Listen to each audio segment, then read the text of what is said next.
Hey, Cryptomancer, if you came back, thank you. I'll be going live in a second. I accidentally forgot to pick the new stream before I went live, so it had the wrong stuff on it. So I'm like, oops. So I need to get rid of that other one. Um, Kind of funny. Oh man, 5 people were watching, so now I feel bad, but that's okay. It happens sometimes, right?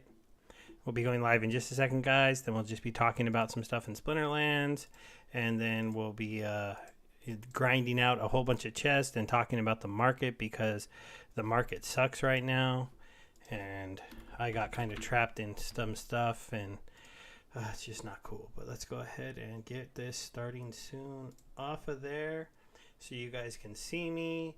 I know there's only one person here. They're probably mad at me. Oh, what are you going to do? What are you going to do? Let's see here. Because yeah, what's going on, guys? Thanks for hanging out with me. I'll be just 1 second. If you're in the chat, thanks for hanging out. I'm watching that. I'm just going to share some stuff out to socials. Hopefully a few people come and hang out. We can drown our sorrows. Oh man.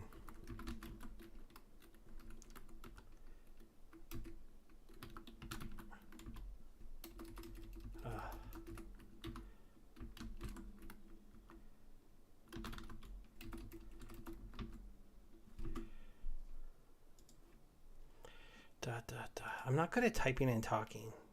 Has anybody else mastered that skill? Because I certainly haven't pulled that one off yet. Let's go ahead and cancel out of that. We got a few people here. We'll go ahead and look at this really quick at the market so we can all be... Oh, you know what? It rebounded a tiny bit in the last hour. Look at that. Look at that. You know, I've talked about a project in the past, and I'm not going to try to hide from the fact that they are having a big issue. And that's obviously the Celsius network, who went down to like 9 cents, but is back up to a quarter. And they froze withdrawals, and people are freaking out. And the hope is this is kind of something like Binance or Coinbase has done in the past, where they just freeze withdrawals for just a few moments or for a few days while they straighten some things out and balance their books, and then everything reopens. And they said to users that we're still going to be earning our rewards and stuff. There's a lot of people saying this is a bank run or a rug pull or some kind of crazy thing. There's some people saying some members of the Celsius community withdrew their coins knowing that this was going to get shut down. I can tell you this. I have some Celsius ambassador status, and they didn't let the ambassadors know this was coming. I haven't been doing a lot of videos and like being a real ambassador because of stuff. And yeah, you can ask me whatever you want, Yellow, for sure. If you're watching and you guys have some questions and stuff, mostly about Splinterlands or about the market or any project I've covered in the past, you can obviously ask me, and that's fine. But basically today what I'm going to be showing you here is something that's been pointed out to me from some other accounts, and that's like I have this alt account, this Steve Speaks account, and I'll show you what it does for me a little bit quickly and why I even have it. Is because I have an account that I can send my cards to that has my keys so that I can use this Splinterlands rental bot. And this was a bot that was introduced to me. And basically what this thing does is it rents out all of my extra cards. It adjusts the prices to the current market prices, and it takes a certain cut. And so it's a pretty good system. I've had no big issues with it. You have to be willing to give them some of your SBS, willing to give them some of your deck. Your DSC, so you just have to understand that and stuff. But I have this account, and it doesn't play any games because all the cards that it currently has are rented out. But what I can do with this account now, if I look at my main account, my Stever82, who's playing along, I had a pretty good afternoon today. I'm probably going to play a little bit more on this account tomorrow before these 19 hours are up. But I've earned 7 chests. I've gotten into Champion 2, pushed my rating up to 42 1900. Hey, Drop Bear, you're right. To kind of say that if you don't own your keys, it's not your crypto. Just, I am one of those people out there. I don't have like all of my money in Celsius, obviously, and I own my Splinterlands assets that are my biggest things. But yeah, I threw a little bit of my finances into the Celsius wallet to earn interest on it, and because I didn't really see a reason to buy a hardware wallet or to try to memorize my own keys for a few of the random cryptos I was only investing a few $1,000s into. And so, yeah, if I get burned for that money, I get burned for that money. I understood there was a slight risk there, and we'll have to see what happens, right? But I do understand that you should. I have, my MetaMask stuff. I have some stuff that are at least my keys. And maybe now I'll have to go ahead and actually invest in a hardware wallet. But at the same time, crypto has gone down quite a bit. So I don't know. Do I need to move over what I have left? Because I'm not going to take my Splinterlands cards and put them in hard wallets. I'm going to continue to play the game and earn and hope for another a bull market to come into play and us have our assets hopefully go up when the rest of the market goes up. But I mean, look, Ethereum is down at 1,300. Wow, that's pretty wild to see those prices again. BNB down at 246. That's pretty wild. Cardano's under 50 cents. Solana is under $30. Polkadot back down to 7. I mean, these prices are just absolutely wild, guys. Wild. Yeah, we are all in different places, right? And it's like, hey, I wanted to buy $1,000 worth of Cardano, so I did it on Celsius because it was easy. I had a few Ethereums. I had them in there. I had actually taken at least 60% of my Ethereum off recently, so that was good. I had some USDC. It was sitting in there until tax time. Luckily, I took it all out at the start of the year. So this does show me that I definitely can't use a platform like that for holding my USDC for that kind of stuff. But, the whole crowd who's like, go use DeFi instead is just like ignoring the fact that I got hacked last time I tried to move my stuff to DeFi and lost $4,000 that way. And so there's risk in all areas of crypto, and especially when you own your own money, have your own keys. If you're not careful, things can get messed up. I don't know how if you watch that video, I approved somebody to be able to move my USDC in and out of my wallet. It looked like it was a fake quick swap exchange, and I don't know when I signed up for that exchange or gave them that permission. It seemed like it was months ago, and they sat on it, and then they stole some of my funds out of nowhere when I transferred some money in when I was actually trying to hold my own money in my own wallets instead of having it on Celsius. So it's like the first time I took a large chunk out of Celsius, I messed up and it got taken away from me. So I wasn't exactly in a big rush to move the rest of it off. So it was just all messy and stuff. Yeah, you're right. No risk, no reward. I mean, to tell you the truth, even if everything in Celsius disappeared, I would still be pretty well off because I got in really big when the coin was like at a dime, and I sold some at $4. I sold some when it was up at $3. I sold my last big chunk at $3.50. I've taken way more profit out of that coin because I'm someone who takes profit out of my alts. And so if I lose what I have on there, it would be a bummer and a hit to the portfolio, but it wouldn't be the end of me. It wouldn't hurt me too bad. I mean, I would have to be a little more careful with what I decide to invest in for a little while, but I'll be okay. So it's just one of those things like, ugh, you guys are going to burn me too. But anyways, let's start to do the Splinterlands stuff because I want to get the questing and get showing you guys what we're basically talking about doing if anyone doesn't know. So what you can do now if you have somebody who has a pretty high level account. So you can do this if you have, say, a gold account or a diamond account or a champion level account like I do. If you only have a silver account, this might not work that well for you. So it might not be worth it because you might not earn as many chests super easily. Oh, and I'm going to need to get into peak monsters so I can do the delegating. But the idea is, so I have a water quest over here. So I'm mostly going to be using my water cards. I may mix in dragon occasionally, but there are very few chances that I'm going to need to use my fire team. So I finally got a fire focus over here on my alt account. It has 15 hours left. So what I'm going to do is I'm going to go into peak monsters on my, let me just switch accounts. Whatever page I went to there wasn't working. And I'm going to go to fire, and I'm going to go to this so they're not delegated out, And then I'm going to go here. I'll start with my level 8 cards. And I'm going to send him over my Malric, my Pit Orc, I'm going to delegate all these cards to the Steve Speaks account. And then since they're delegated to him, the rental bot won't be able to rent them out. And then he'll be able to play with these high level cards for the next 24 hours. Now, what this means is that when I collect my focus tomorrow, if I get fire, I have to reset it on my main account. And if I don't get fire, I cannot reset it, because if I reset it and ended up in fire, I'd be stuck not being able to do my daily focus on my main account.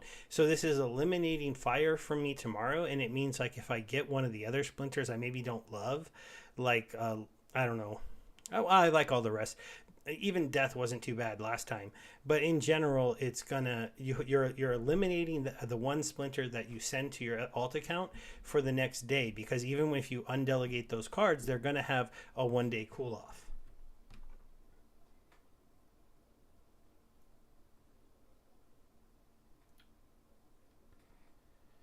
You know, I'm not sure what the goal is for the growth of the YouTube account. We're in a bear market. I think for now, I'm going to be focusing on education on Splinterlands, posting more about Hive. I am getting into a few new projects, but I don't know if people have enough money to want to invest in new projects at this point. I'm going to be following up on projects I'm invested in because they have games coming out, mostly the Rebel Bots project. I own some NFTs and lands in. The Ape Heroes over on the Binance Smart Chain. I still own a lot of Gala Games NFTs, and assuming that some of their other games come out and do play to earn mechanics, I'm going to keep covering that stuff, because really I do this more as a hobby, guys. YouTube hardly pays me anything. It's like a joke, and I have you know, at this point my account is monetized, but I don't even get a payment every month from them, because I'm not one of those guys with 50,000 subscribers, and I don't do a lot of sponsored content. Every once in a while people reach out to me, but most of the times they have really gimmicky looking games. I don't really want to cover anything anymore, because I tried it for a while in the past, but it just didn't work out that well. The projects weren't usually that good. Not many people watch the videos, and if I got anything from the team as far as like their tokens and things like that, it just didn't work out that well. And it's just one of those things that, you know, I'm just going to stick to the stuff I like to do and is fun, and hopefully it all works out. That, you know, I'm going to also, you know, try to work with the community and see, you know, what you guys are thinking. So yeah, so we'll send him all of these. Malric, my Tarsa, and then we'll do this, and then we will do delegate Steve Speaks. And one of the nice thing about delegation is you're delegating, so even if I were to mess that up a little bit, you can just pull those back. Okay, so he has all of those. So now we'll go ahead and we'll go to level 4 fires, and we'll look for my I want to look for my legendary cards. Oh, there it is, legendary. So here's my legendary cards, so we'll get those transferred over. My Jotun, my Scorchfiend, my Grum. Delegate. Oops. Steve Speaks. Confirm that. Just go ahead and put that on my clipboard. And then we need the epics. The epics will be level 6. So there we go. Oh, actually, I can do a shift click on, or there's a control click or something that you think you can do. We'll go ahead and delegate these ones. And then the commons, we're going for level 10s. Take those off.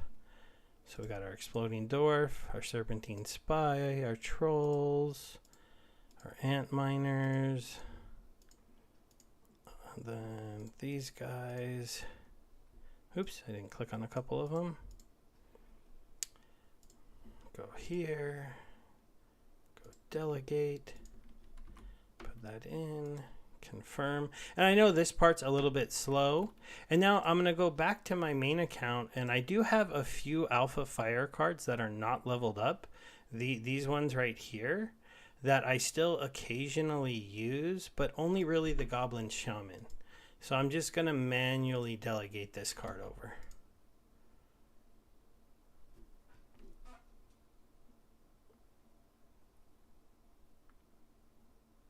Oh, the alt account is called Steve Speaks because I I'll show you really quick. So on Peak D, if I go to my Steve Speaks account, the idea behind this is it was a 3Speak account. So I post 3Speak videos onto here about some of the other projects I've gotten into. I don't put enough in my blog. I forget to hit that mark. Here's my last one I posted here.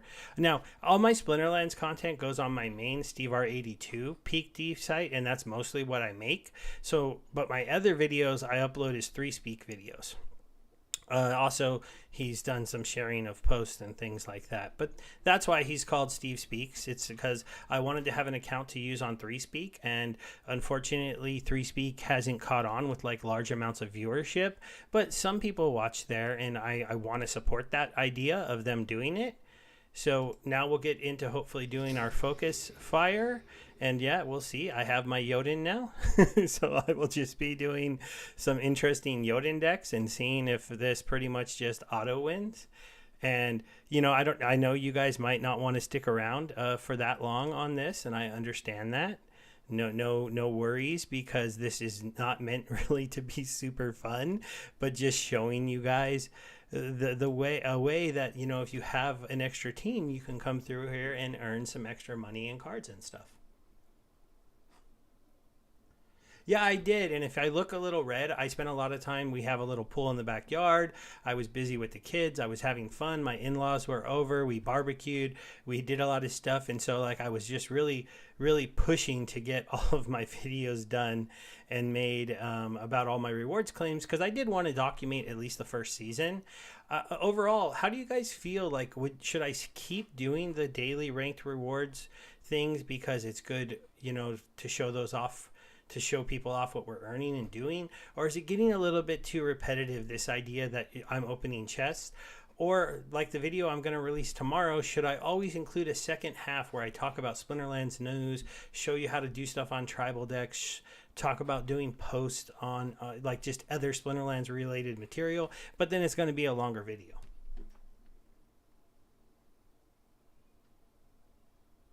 Oh, okay. I'll send over the beetle too. You're right. The fire beetle is useful, so I should transfer him over. Delegate cards. And I might mix in a few champion battles as this gets a little bit repetitive. But the idea here is to show you guys, you know, see, I have 292,000 power that I was able to move over. So when you talk about leagues, let's see. I'm going to be able to make this account up to a Diamond 3 account. And I can try to do that with just Jotun. Obviously, I won't be able to necessarily go that far, but we'll just see how far we can push it today. I do think I'll still be able to move it pretty good, but we'll just have to see.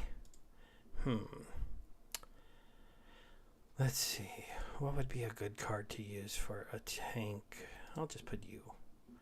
And then we want archers. Let's do the 2 snipers. Let's do you because you're fast. We have 1 mana left. We'll just throw the monkey as a secondary tank and the Scorch Fiend as another tank, and then we'll see if this can win.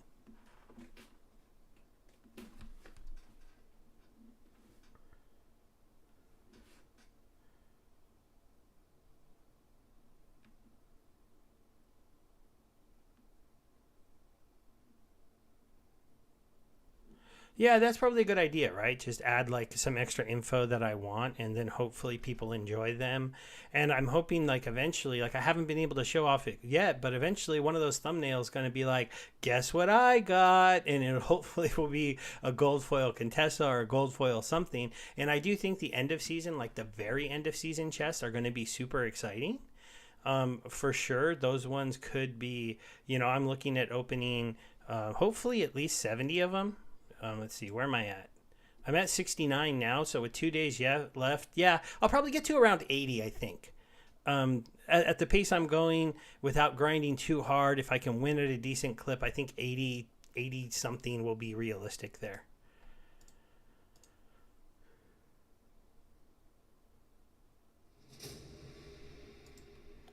All right, let's see here.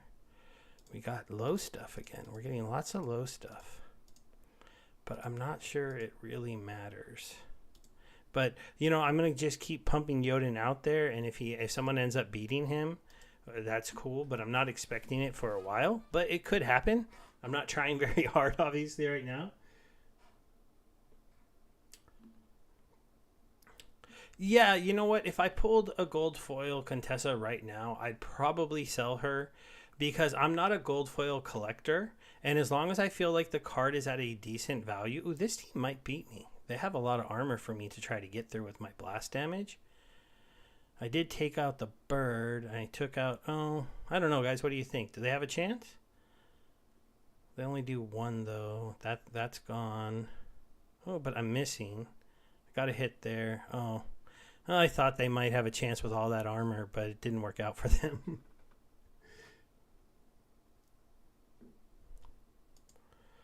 All right. We're moving on up. We are still in Bronze 3, but we're moving our way into Bronze 2. I'm not earning very many points. Why am I not earning very many points? If the cards are delegated to you, does it not work anymore? Or is it just because I'm super, super low, and until I'm at a Bronze 3, it doesn't start to earn normally? Just trying to figure that out. Because if they've already fixed this, that's cool. Because the actual point of my video, guys, and I didn't really explain this that well, but this was meant to be showing that this is a little bit kind of like an exploit, what I'm doing. Because I'm double dipping on my single accounts cards to earn a whole bunch of bronze chests. And so we'll have to see. I'll double check that I'm earning points. But I think I should be earning them. Oh, okay. I didn't know it actually starts this slow. Yeah, my rating is extremely low because I wanted to show you a grind from how low we can go to how far we can go. And we'll maybe push the ECR down really low. I mean, it's about 10 o'clock where I'm at. I'll probably got about max like 2 hours in me and more. So I'll go for that about that long. We'll see how many battles we can get in. I'll probably start skipping these a little bit. Okay, that was a little better. So we earned 29 RP there. And let's see here. See, I think I like this little dude as a tank in these lower mana. And I think the double snipers are pretty solid. And he's pretty good. And then you just want somebody with like a little extra HP to take a hit. And then you just want your Scorch Fiend to take a hit for you as well. We're going to run into a lot of those Kelia decks, and those are probably the ones that are the closest to being able to beat me at this level, because obviously armor is effective against my play, and they tend to run sneak, and they can try to sneak my back line. But those two archers, for being level 3 in bronze, actually have a decent amount of HP while I'm facing these level 1s. So even though they have a lot of armor, they're not going to be hitting very hard, and I'm going to be sniping and doing like blast damage all over the place. So this is going to be relatively broken, and we can explain again why people hate Yoden so much as you watch me play this. When you're talking about people playing him down at these bottom levels, it'll be interesting to see the first time I lose, because I imagine it'll happen when I start to get into silver maybe. But then again, once I get into silver, all of my cards are going to level up to the next leveled up tier because they're all, really high leveled.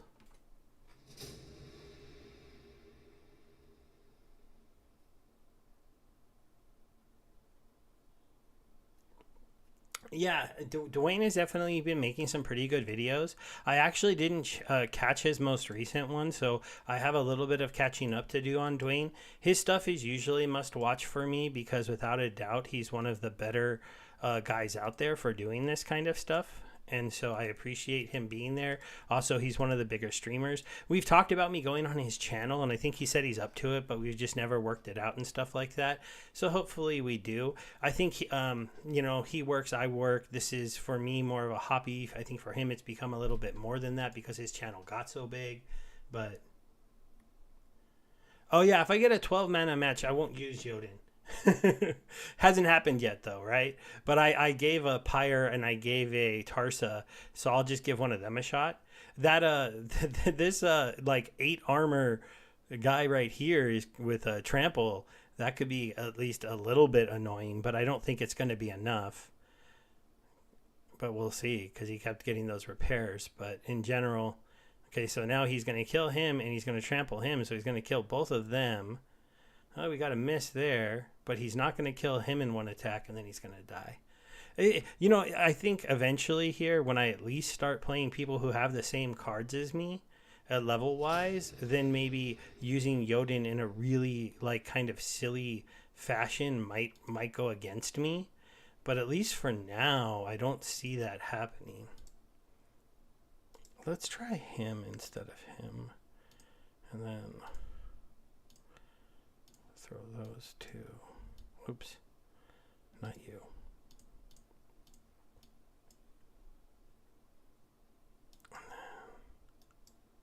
There we go. Yeah, Mike, I did. I talked about Celsius at the start of the stream. I do have some money over in Celsius. I told everyone I sold a lot of my sell and withdrew a lot of the money at the start of the year. I had over 100K and I removed about 70% of that. I am maybe going to lose $30,000 if they really lost all of their funds. But, I am a Celsius ambassador, even though I haven't been making videos, because once they banned US users from adding funds, I didn't know what to talk about. I was going to start making videos again when they had their staking product come out, because they were supposed to have a wallet come out with staking features. And I felt like that would be pretty, something that would be good for some people to use. The idea that they were going to become basically a wallet. Ooh, those misses could cost me this match. Let's see what happens. Okay, I didn't miss there. Miss there, though. Miss there. Ooh, are they going to pull it off? Is the first oh, they had it, but the misses stopped. But in general, the Celsius stuff is, at this point, I don't know what's going to happen. I listened to a Twitter chat. This is one of the reasons why I got on here a little later than I wanted to doing this. Oh, that's interesting. It's only 18 mana. I'm just going to try it. I haven't lost it yet. I'm just going to keep doing this till I lose. And then if I lose one, I'll know what mana this stops working at.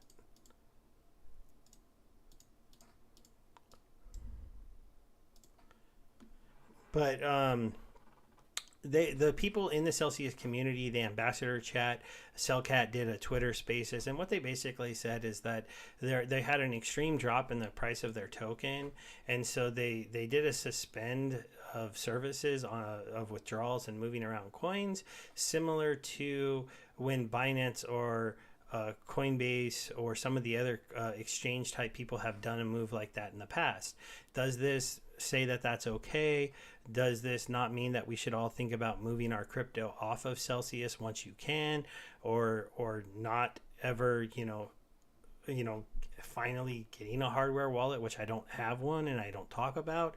Yeah, maybe it's finally going to be time to do that, A lot of my crypto and my biggest assets are my NFTs I hold for Gala Games and my Gala Games stuff, and then my other things are the Splinterlands stuff and all the Hive things. None of those are in exchanges. Those are my own keys. I have them backed up certain places, and I feel comfortable with that. But it is a bummer that one of the platforms I was using to store some of my money, that it's locked up and it's trapped there. And I think I would just be just as frustrated. I know that I've heard that this has happened to people in other exchanges and other places, and they've been really mad. And I'm not happy. I don't know what's going to happen either. Oh, I didn't send myself a chicken. You're right. That makes more sense. Hold on. I have chickens.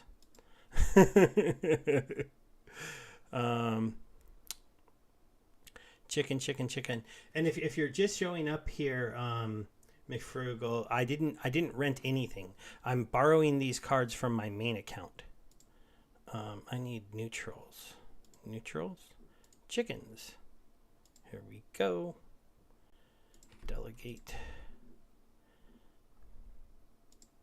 Actually, I totally forgot about sending him any neutrals, but I don't know if I don't have a lot of extra like maxed out neutrals, and I don't want to neuter my other deck, so I'm not actually going to do that. Oh, that's interesting. They're kind of sitting there for a minute, spinning.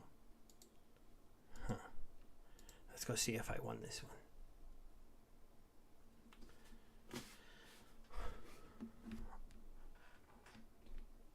Yeah, it's going to move up relatively quickly, right? Oh, that was a good one. Missing the Regal Parrington was something I was a little bit worried about, but one of the nice things about using a Jotun is that those like single cards that are tough for you to miss aren't a big deal. Oh, yeah, I know, right? Let's see. Did my chicken go through? Yeah, delegated it away. I actually have a maxed out chicken, and I realized that was probably one of the biggest mistakes I ever made, because I would rather have 115 single chickens, right?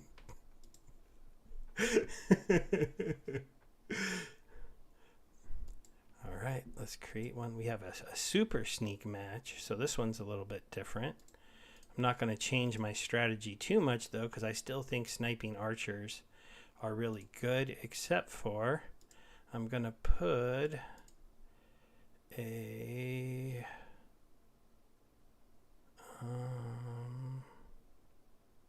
oh, I have a few level 7 cards I have to send over because they're missing. I'll put him in the back, and then we'll put him on the board. I'll hit battle. We'll come over here. I forgot. I am kind of cheap, and I have a few level 7 fire cards that are alpha. These guys. So I got to delegate them over too. Oops. We'll delegate that. I was trying to add the this card to the end, and I didn't have it on my deck yet. This one. Trust me too, every once in a while, this not having these at level 8 costs you a match in champion, or I don't even put them on the board because I realize the other person is going to do it and theirs is going to be level 8 and I'm going to lose. And it's like, ugh, but they're just so expensive that I haven't pulled the trigger on maxing them out, because I figure I can hopefully over time just not need them, because I don't plan to play in Wild once Modern is out. I actually plan to stop doing that.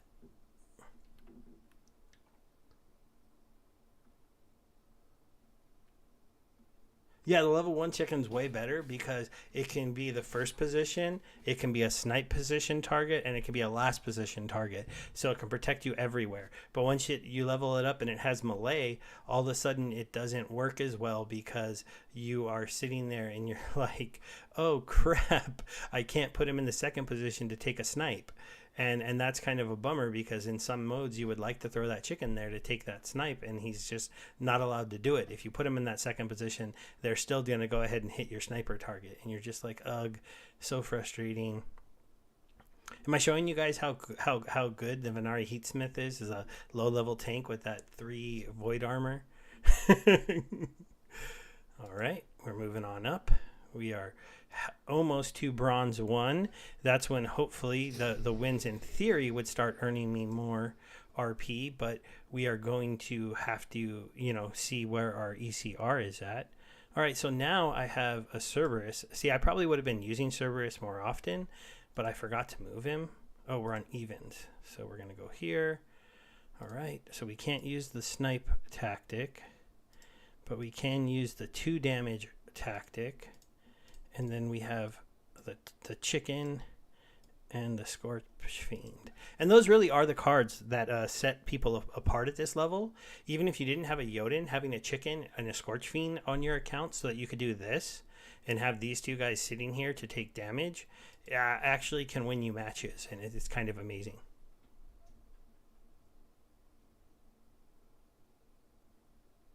No, you can't yet choose whether or not to put a level 1 or a max. They said they might add that to the game someday. That's why I still have some level 1s, and I didn't sell them all when they were maxed out, because I feel like once you can do that, if they ever do add it to the game, it'll add a whole lot of value.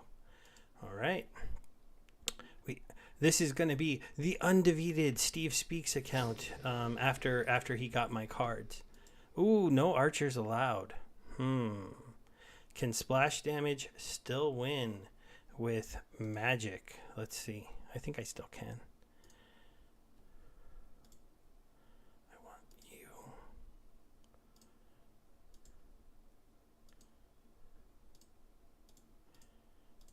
With no archers. Let's see if the splash damage can still come through. Ooh, and Thaddeus came to weaken my mages, but I think, oh, one of my mages did too. So he did weaken my goblin mage. But he's a level 1 Thaddeus deck, and I used a void tank because I saw magic coming, and so he's going to deal no damage. Well, those guys might not even get to attack, actually, now that I think about it.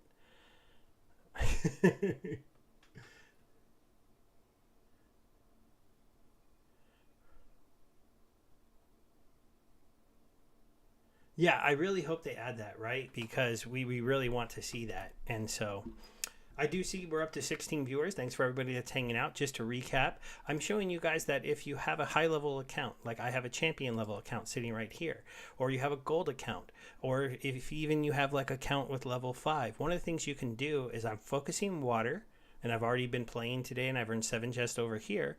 So I got a fire quest on one of my alt accounts that I use just for renting cards out, and I'm actually going to be able to play this account with my maxed out cards on this fire quest, this 1-day quest, and try to push this for 30 and try to push this number up. And if I was doing this for the whole season like some other people, then I'd probably have this close to the max number of 150, because what you end up getting to do is you get to play this account up in silver and then up in gold, depending on what level cards you moved over. So, and then you can repeat and rinse the thing, because it's kind of easy to play 2 accounts on 2 focuses, as long as you're willing to kind of keep 1 day in between.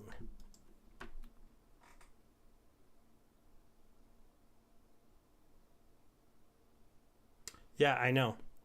If he did that, that was a mistake to do, because they just don't let you do that.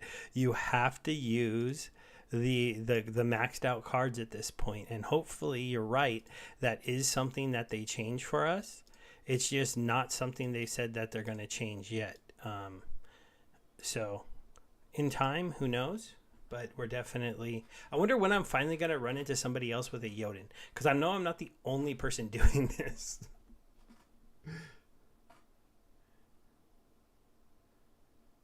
There you go, Drop Bear. See, if you didn't realize this was something that we could do, and you already had another alt account, like I actually gave the Steve Speaks, I bought him a spell book strictly so that he could hold my cards and rent them out, because all of my other accounts, the cards on those, they have to play them. And the one thing I didn't tell you guys about that rental bot is any cards on it that it can rent out, it will rent out. So you can't set it to like, don't rent my level 6s, I want to hold on to those. No, it's gonna rent them out. So that's something that might be a flaw, and it could be something they could try to fix later, but I don't think it's something they're really worried about. It's funny, I'm just kind of like playing around with other ideas on my setup right now, and just like la-di-da, because this is like relatively boring, so I'm glad I have you guys to talk to.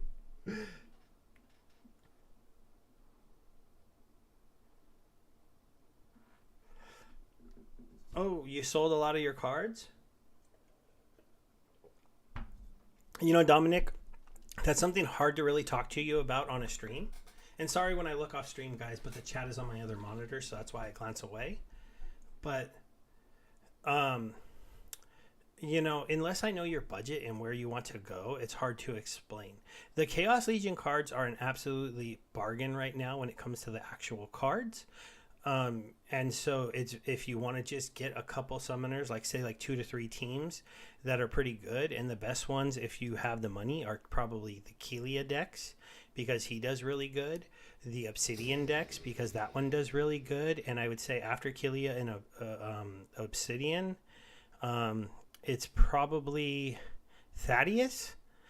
Though some people might say that if you have the money, go Quicks for Dragon. That would go before Thaddeus. But that's kind of where I'm at with like what I would be purchasing if I was starting a brand new account and trying to get it into the game.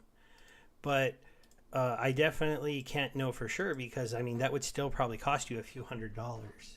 So it really depends.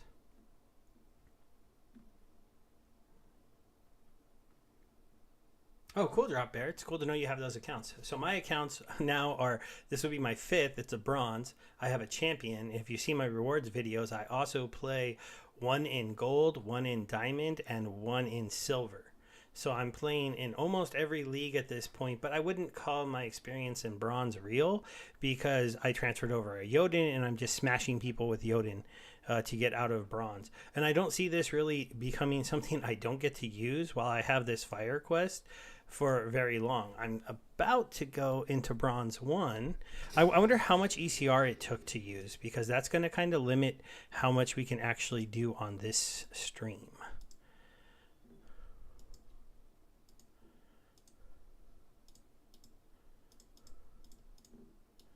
Let's go ahead and do this.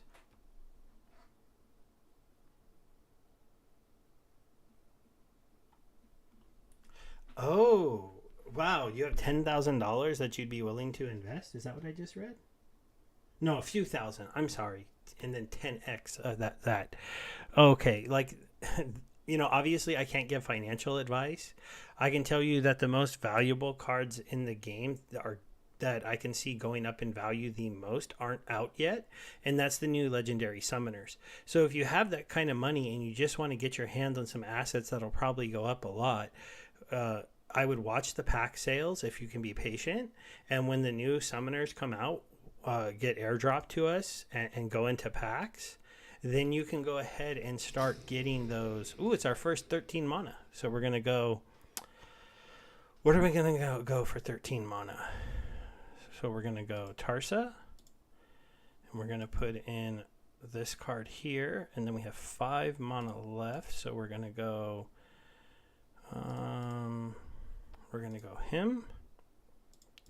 We have 2 left. We'll go this card. And then we'll go our chicken.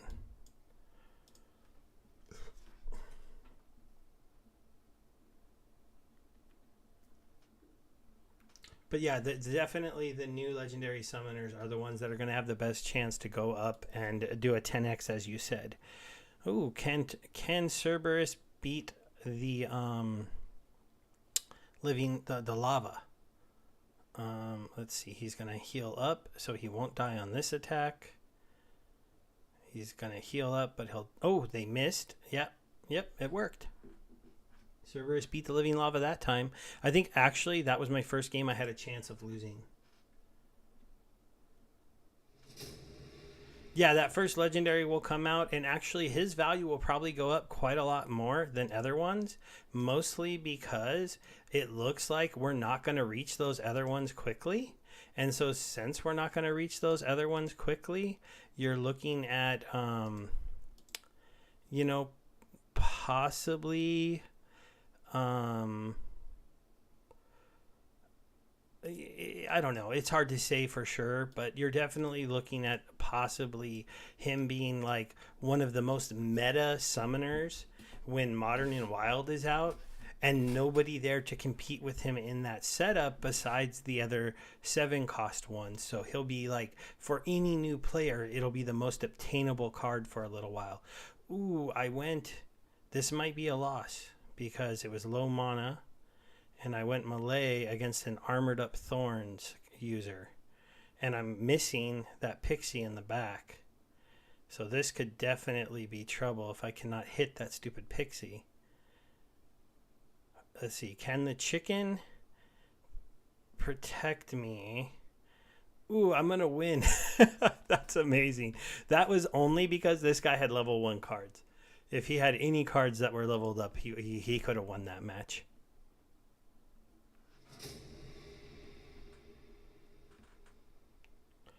Cool. General Sloan in bronze. I mean, if your cards are leveled up and you have good ones that you let your other account borrow, you're probably going to be fine. I don't think you'll have any trouble with using that. Um, and, you know, to me, it sounds like those are going to be solid. I should just use him because he has more HP.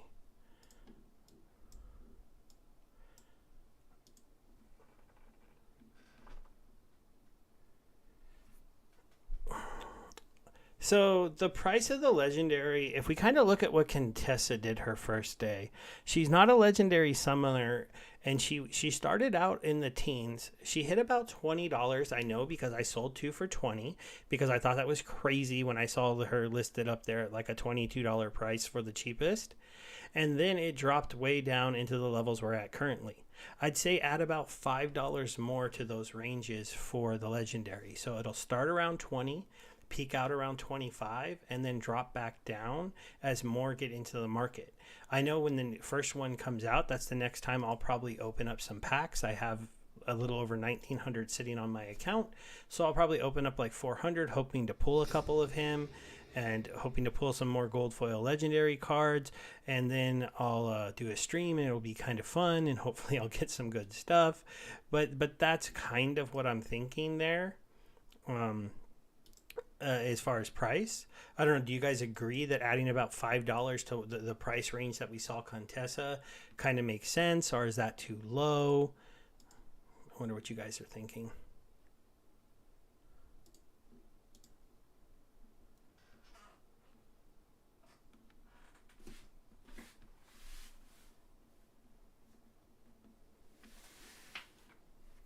Yeah, well, you have to remember, Splinterlands is a play to earn game. So a lot of us, we don't need a lot of price movement on our assets and our cards because we just enjoy hanging out, making content, and playing the game. And I like being able to join Luke and Rogue Patton, and I'm glad I'm a member of Splinterlands TV now. This game is easy to play, and I think that it is at least fun enough. And I would just say that, you know, if you can't look at it as a play to earn game and only as an investment, then what you have to really do is look at like that the rental bot that I have, buy those legendary cards that you think will go up in value, and then let them be rented out so they're making you at least a little bit of an income. While the income on that bot might not seem like very much, it's pulling an ROI of about 10 to 14% daily, sometimes 7% on average. If it ends up being a 10% ROI on investment, that's relatively competitive for an asset that also might go up in value. And eventually, in theory, will pay itself off in dark energy crystals. And we have seen dark energy crystals dip below the peg for the first time for a lot of players, and they're probably sitting here going like, how can dark energy crystals be this cheap? But that's just something that ends up happening when we get to this point where the only thing really backing those is the packs. And when the packs are backing them, then it's their first chance for some people to go, you know what, I'd rather have money than packs right now, and sell off their dark energy crystals. And we're getting close to the end of the airdrop. I told you I sold out of a large percentage of my dark energy crystals months ago because I was like, it didn't make any sense to be holding that many crystals anymore because I knew they were going to head back down towards peg. That's what they did. I can toot my own horn on that one a little bit, but I don't think it was the hardest thing to see coming. So a lot of people probably realize that.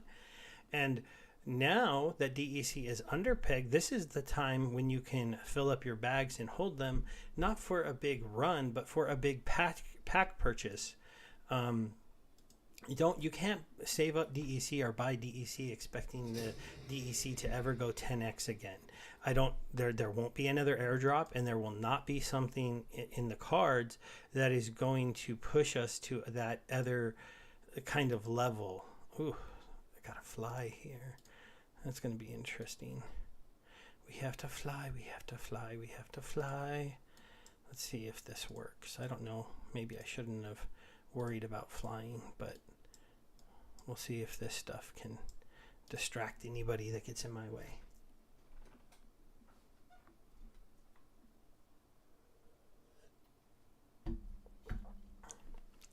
Well, Pellicore Bandit. The one reason with the Pellicore Bandit probably can go up in price a lot, but um, if you want to come and pick up a whole bunch of them, like if you want to invest $1,000 in the Pellicore Bandit, you're going to move the price a lot yourself. So it's easier to invest $1,000 across some legendary cards, and in my mind, those will have the most value, like the safest return on value. I'm not saying they'll be perfect, but that's where I'm at as far as like what I think has the most value. I could be wrong, but that's just what I think. Can you make more money with some of those other cards? Absolutely. I know there's the old story of Matt Clark who bought all the flesh golems, and he's a common card and cornered the market on them, and at one point made them very, very valuable. So you could take a card like the Pellicore Bandit, a rewards card that you could buy up very cheaply, and he's very, very useful in the Kelia sneak decks. But I don't know that will necessarily be as easy to like liquidate all of them at that 10x price, because Matt Clark is also still holding and renting out a whole bunch of his cards. So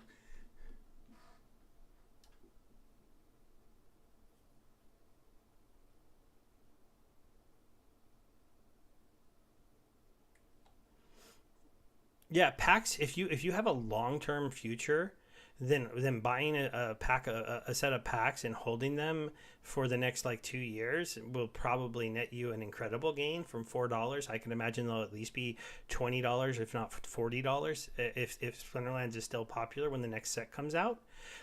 When Wild changes so that Untamed is not in it, and it's just Chaos Legion and the next set that are going to be in the Modern. So when Untamed gets moved over, then those packs are going to have the only legendary summoners usable in the new set until the next ones move over. And so that's just one of those things. Okay, so we made it to silver. We've been streaming now for almost an hour. Let's see where we're at right now. So we've earned 10 chests. We've pushed our ECR down to 79, which isn't too bad. We're now going to be playing in silver, earning bronze chests, and we have, a good win streak going, and we should start to see, hopefully, this number start to move up a little bit quicker, and this number to start to move up a lot faster, at least until this 787 number gets into the multiple thousands. But let's see what we're at on this win, assuming I can win again. Ooh, we got silent summoners and no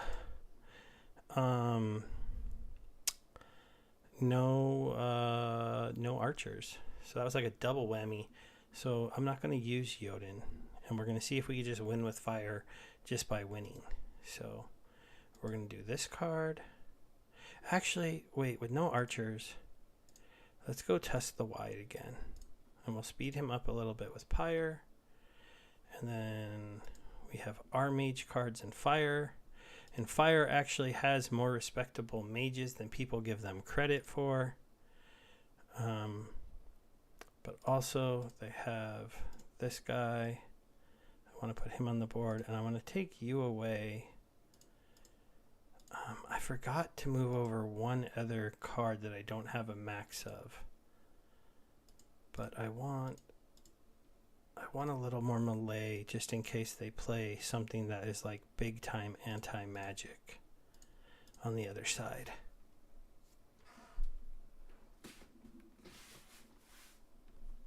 Oh, you're right. I should have used the guy that gives me the boost on the RP. I didn't look over. Sorry. You're absolutely correct. I should have used Malric. So on the bright side, I think even with the melee minus, that I should be okay here. I'm going to lose him to Thorns and him to Thorns. But I just think that Tusk with that 9 HP is going to just not die quick enough for them to possibly win this match. So I still won, But you're right. I should have used. So we're earning 1,400. So that pushed this up to 20. So that's probably 2 chests over here, and then this number should just keep getting bigger as we move up through the silvers.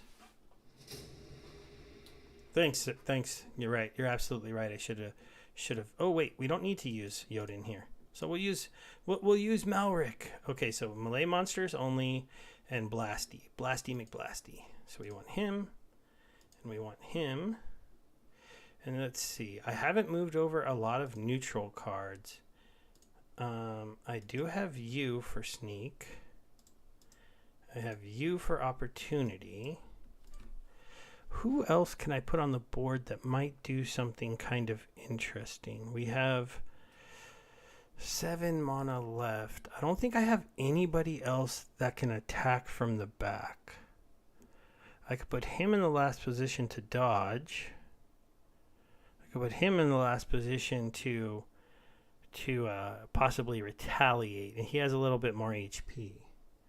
I'm going to go with him, and then we have 1 mana left. We have a repair now, so we'll put him right there.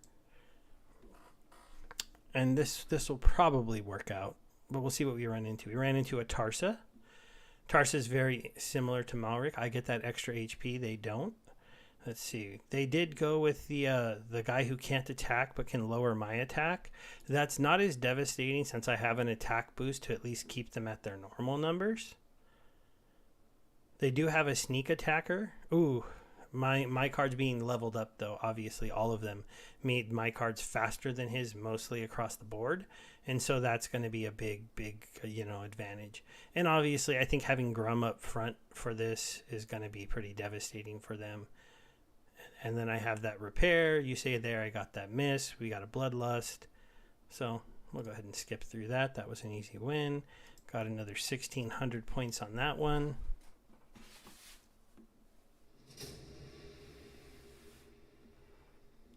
Yeah, it's kind of crazy. I'm playing like in gold, and I see a lot of people using Lamacron in gold, but both cards being level 1. And they're actually apparently winning enough to be in gold. And so that kind of trips me out a little bit because I'm like, how are you able to do that? It's kind of funny to me. So I'm like, I don't understand because like I always beat that level 1 Lamacron very easily. But I'm like, how is level 1 Lamacron winning against level 6 cards? And I'm like, well, maybe it can. I don't know.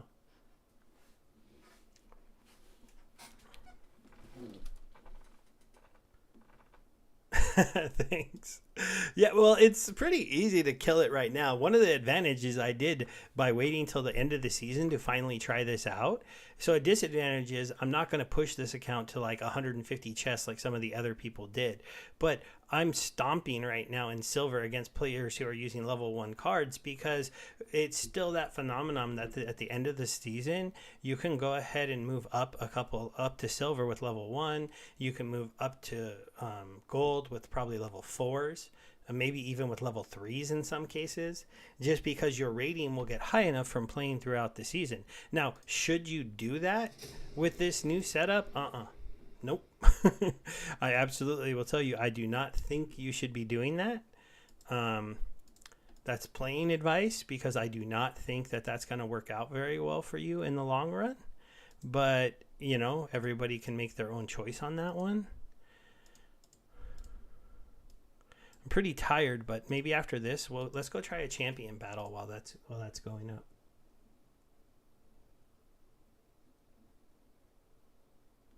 Oh, that's interesting. Do you think a lot of win trading is still going on? I do know they're supposed to be trying to stop that, but we'll see how it goes. I don't know if the account, like the approach they're trying to do is not ban you.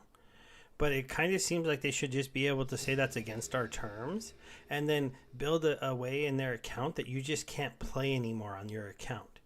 And so they don't take away your assets. You'll still be able to rent them out. You'll be able to liquidate them if you want to.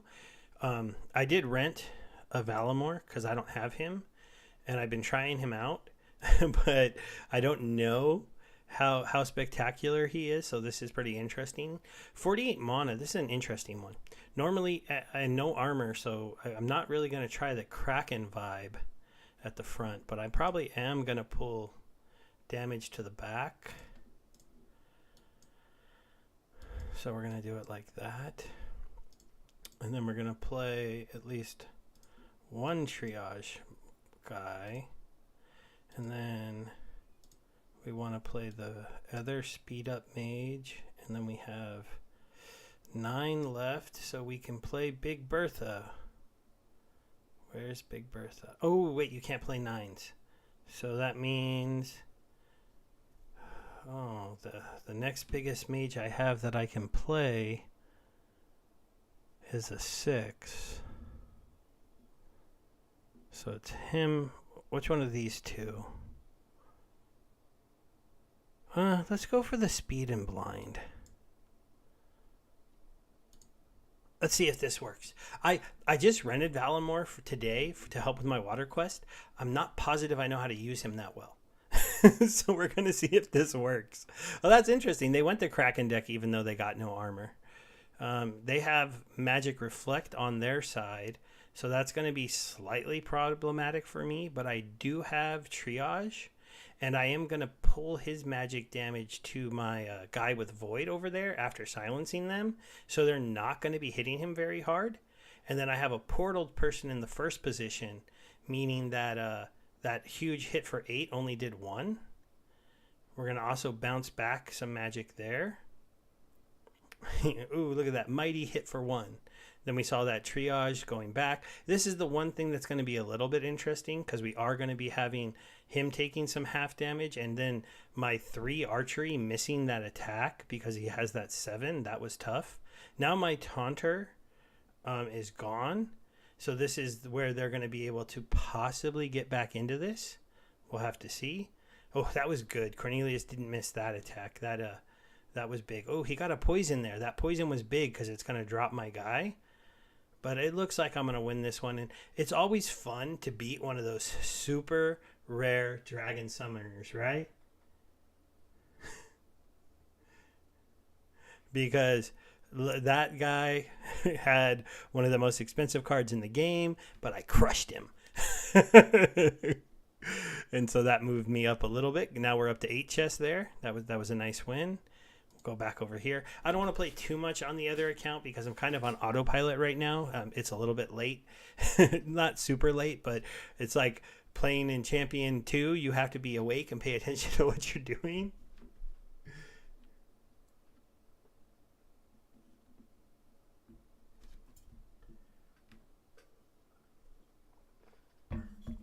Yeah, you're right.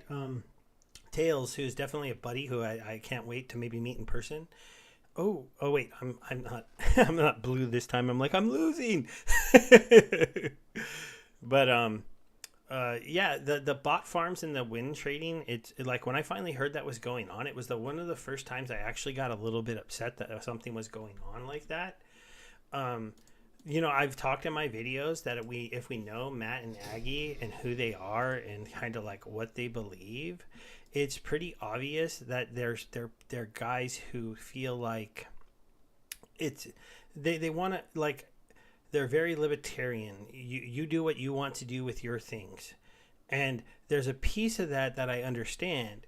There's another piece of me who goes like, well, guys, that maybe doesn't work so much if people are doing like win trading because it's just a little too problematic. And that's just kind of how I feel about that.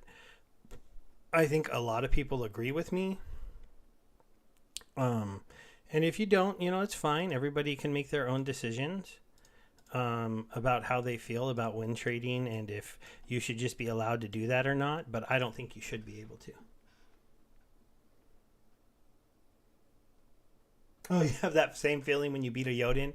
Yeah, for me, it's when I beat those promo dragon summoners. Like I beat a Lord Julian or I beat an Arthurius, and I'm like, you are renting that for an incredible amount of money, or you bought it for an insane amount of money, or got it for free because you're like the luckiest person in the game back when that card was able to be gotten for free. And because like I used to try to get that card because I kept buying those potions you had to buy at the time, but I never got it. And so either of them. And so I'm like, you got super lucky or you spent a ton, but I still beat you. Now, given when I beat them with a Valamore, it's not maybe as fun, but sometimes I beat them with like a Thaddeus or something, and I'm like, yeah, you got crushed.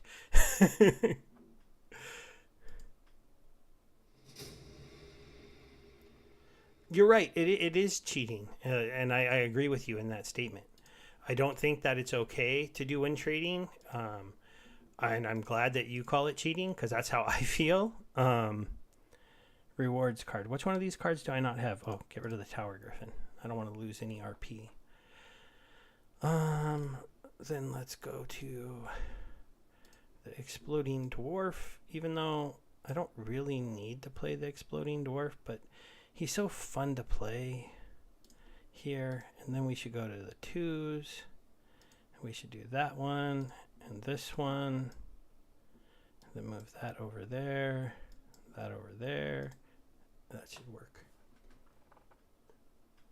Yeah, because like who wants to like given you could almost call what I'm doing right now cheating, but you know, if everybody else is going to do this and earn a ton of chests, I thought I'd make a video about it. I'd show you guys how to do it, and then Splinterlands has to answer the question: is this okay or is this not okay? Right? Because that's a question for them, and we'll have to see what they think. Ooh, did C have anybody fast enough to stop my dwarf from getting his attack off? Nope. And then we're gonna kill that person. We get that scavenged up person. Oh, miss. That was nice. Is he going to get a second attack? Ooh, miss and miss. Oh, but the earthquake's going to take him out. Darn.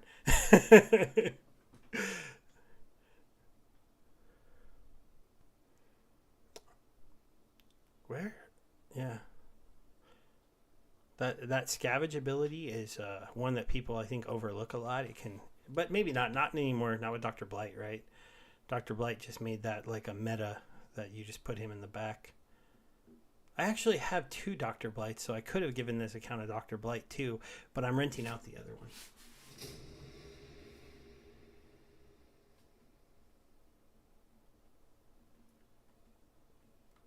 one. Angie, you don't think it's... You think you don't think win trading's cheating? I kind of do, but if you don't, you know, that's up to you to think that. But I definitely think it is. Because I don't like the idea of anybody being able to know they're gonna to program a bot basically to allow them to win. Is why I call it cheating.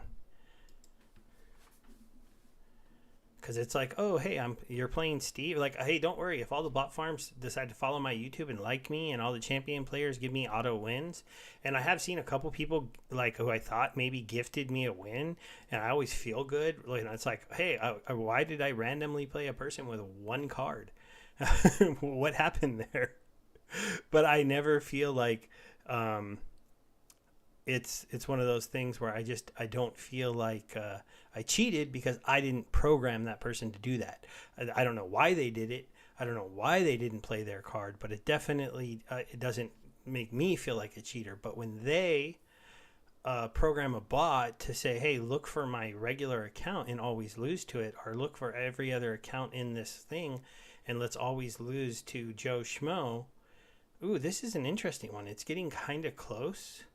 But I don't think they're going to have enough damage to get rid of my living lava. And now I'm finally going to start hitting hard.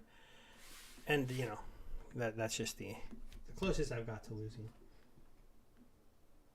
Oh, so win trading is cheating. What I'm doing isn't cheating. Yeah, this is using my assets, right? And as long as I'm following the rules of the 24-hour countdown, you're right. I don't feel like this is cheating. I can understand if some people disagree because not everybody can do this, but I don't think that this would necessarily be cheating, but I'm still not fully comfortable with this. So that kind of maybe tells you where I'm at as a player. I can maybe use an ooze over here too. I don't remember if I have any extra oozes. I should check. Do I have any extra oozes? Neutrals. Yeah, I do. I do have some oozes.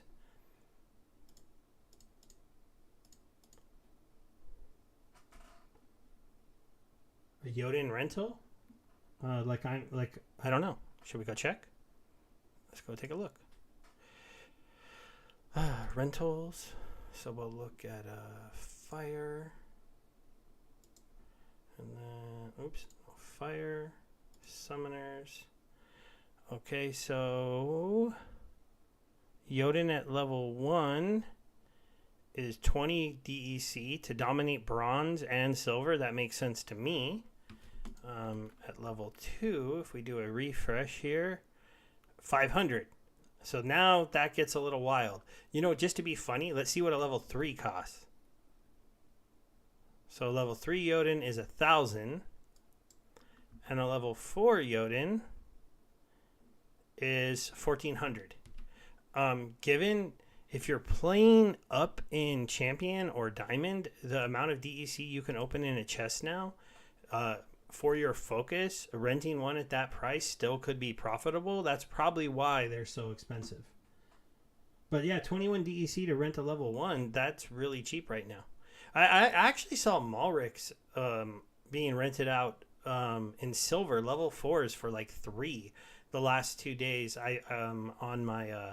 On my silver account, because I had Fire Quest and he doesn't have a Fire Summoner, so I needed to rent a Malric and some other cards, and I totally rented a level 4 Malric for 3 DEC, and I was like, I don't understand, that's like ridiculous. All right, we're up to silver. Let's see where we at. We're at 33 chests here.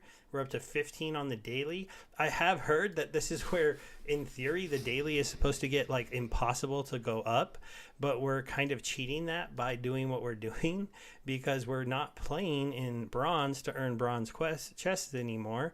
We've hacked the system, and we now have a ooze to use to give me a little bit of a speed advantage. And we're playing in silver, earning bronze chests, so we're earning more points than a bronze person can usually ever win for, get for a win.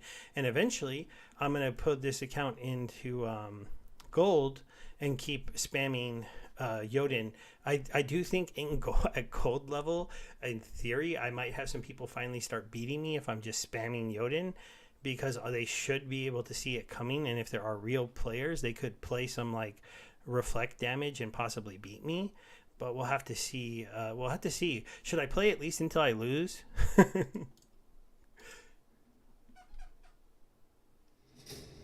Oh yeah, sure, we can go check them. Let me just make a 12 mana. I think this will be one of the ones I finally lose, right? Like one of these times I'm gonna play something that doesn't work at these low mana costs.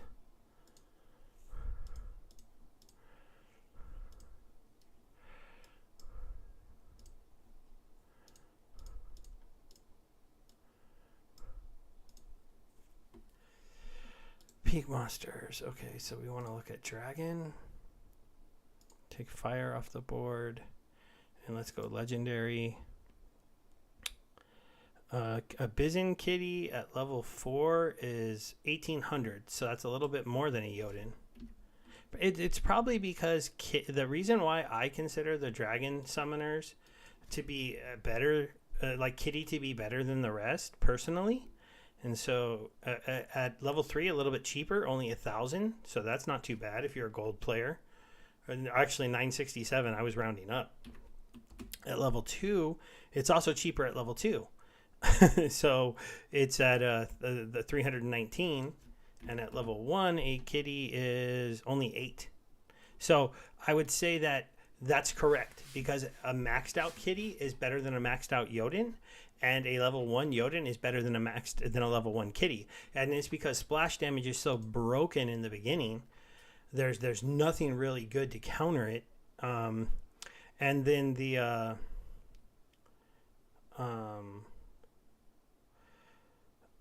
but not being able to miss at champion, no misses, is absolutely amazing for certain matchups, because people play some wild dodge stuff, slow your people down a ton, speed their guys up a ton.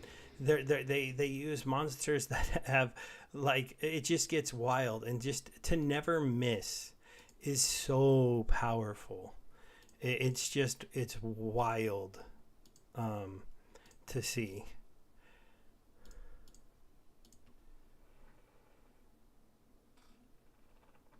Oh, did I? Well, I told you I'm kind of an auto, guys. I didn't even realize I used a card I didn't own. I'm trying to talk to you guys. you like an ooze to use. Oh, we'll just skip this. Level 1 cards playing in silver. Go away. What did I play that I didn't own? Oh, this guy, the Chaos Agent. Oh, man, that's funny.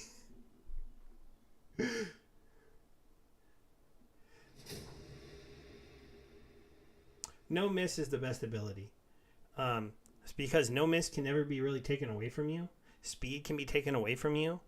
And there are matches that don't have any healing. And I will still use Kitty sometimes because never missing is so powerful.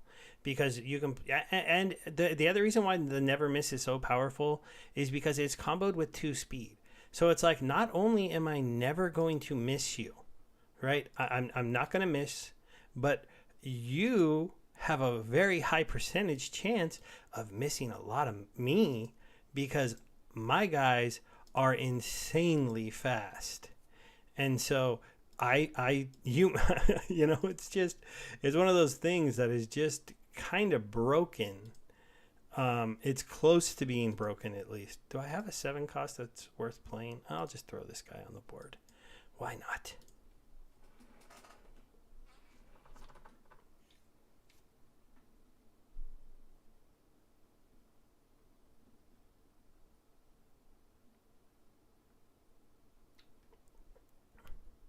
Oh, hey, I got a gift.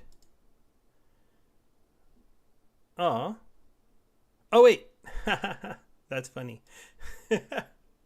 Yeah, I send cards over from my regular account. I don't know why that showed up right now, though. That was kind of weird.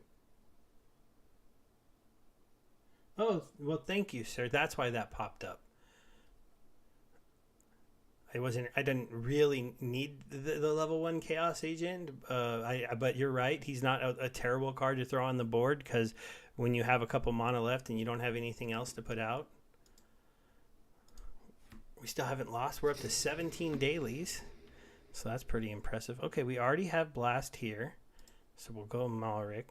This one's kind of interesting. 28 mana. And we're probably going to have mages, so we're going to use Tusk the Wide. I'm still, I still, let's see, I don't have to go. Let's see. And then we'll cleanse him. Like, this is definitely a match that I could maybe lose. Without a doubt, I could lose this match. Because if we have a good player on the other side who makes a really good deck and it has healing and I don't, because now we're at the other level where other teams get healing, but my Beetle card that I have doesn't get healing until later on. So the fire team doesn't have a good tank heal at this level. When you're up against Kitty or Yoding, you auto skip. So I haven't actually ran into anybody playing like a really good heal deck. But as you can see, this one is being pretty competitive. They do have the taunt there. We did get rid of the time mage though, so that'll help. That'll speed us up. We did get rid of him as well, and so like, you know, oh, that was interesting. That miss was a big miss because that allowed her to get her 2 attacks off.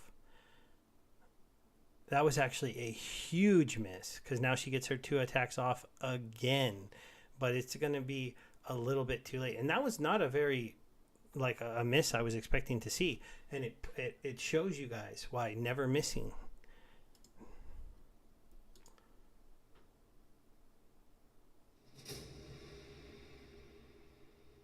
Yeah, Glenn, I'm expecting somebody to beat me eventually, right? I know this isn't maybe the most exciting stream, but I'm seeing how far I can go before I lose, and we'll see how that ends up going. Let's see. So melee monsters can attack from everywhere. So let's try. Oh, man, his 4 HP is just so small. I can't use him until upper levels because of that, but should we have some fun and throw a serpent out just in case, and then We'll throw Grum behind him because it's kind of funny. Let's make some teams that are a little bit weird, and maybe I'll get myself a loss. Oh, that would be kind of funny. And then we'll use him and him. And then we'll throw out this guy because he'll be able to attack.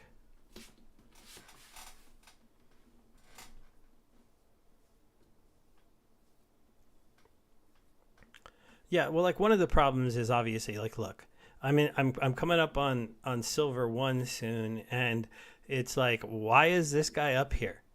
You know, like, how did this account get here? And the funny thing is like, does he even own these cards? We'll just skip that easy win.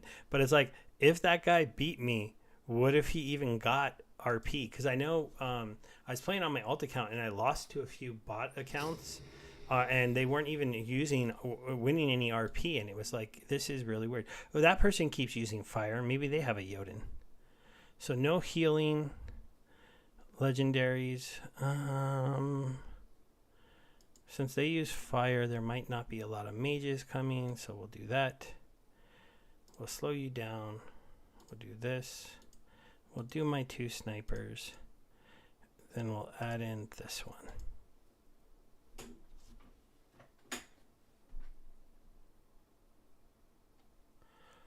Yeah, I mean, I'm doing a pretty good streak right now, right? I don't even know how many in a row this is, but it's gonna be quite a few if nobody can beat me. I don't think this is gonna beat me.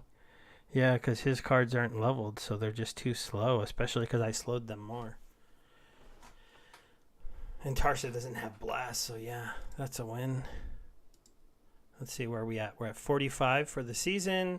We're at 19 on the daily. Da-da-da-da-da. Oh, 14 mana. That's it. This is an interesting one. This is an interesting one. Okay, so Pyre. We want you. My level 1 Chaos Agent, my Ooze.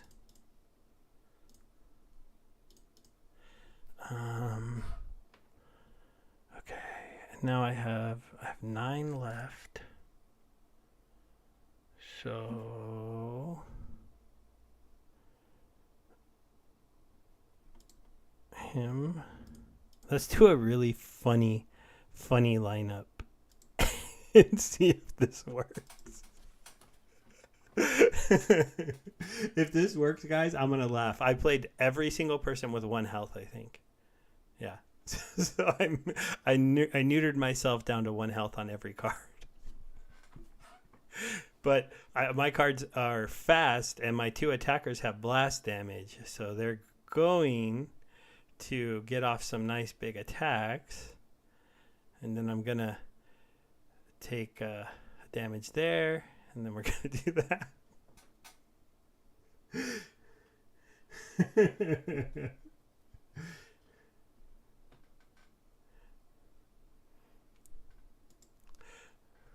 And let's go to silver 1.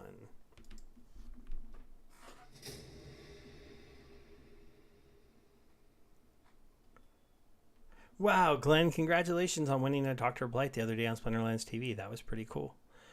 Oh, we got 14 mana. Again, these low mana matches. They're trying to make me lose, guys. They're trying to make me lose. I'm actually going to do a refresh. I want to see if this is a real person I'm playing. Nope, he's got level 1 cards. Doesn't mean I can't lose if I make an absolutely terrible team, but in general, it means you're probably not going to beat me if you're still using level 1 cards. And at least that's what you would hope to think, right, guys? They're not going to beat you with level 1 cards.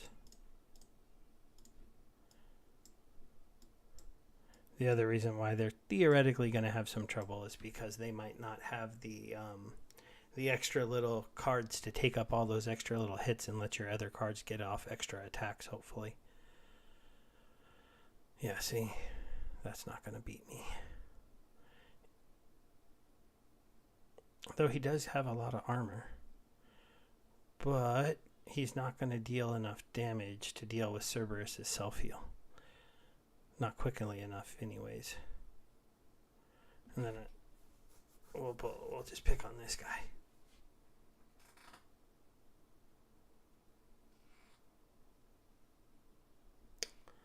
Oh, wow. Yeah, if you got $78 for it, Glenn, that would be pretty cool. I do see that the concurrent viewers went up a little bit. Hi to the people that just joined. Oh, hey, Jack. Jackal, good to see you, man. Ooh, it's a poison match. Dun, dun, dun. Poison match. Poison match. Fire is actually okay at poison match because of Scalvo. This is an interesting one because it's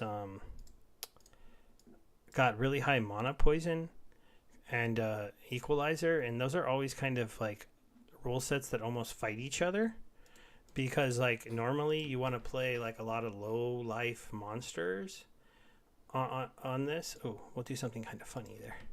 But on this set, you want high cost monsters with low life, and death actually. I mean, fire does that okay because lava launcher has a lot of armor but low HP, and then the Jin Inferno has terrible HP, but he's a giant killer, and in this match that could matter.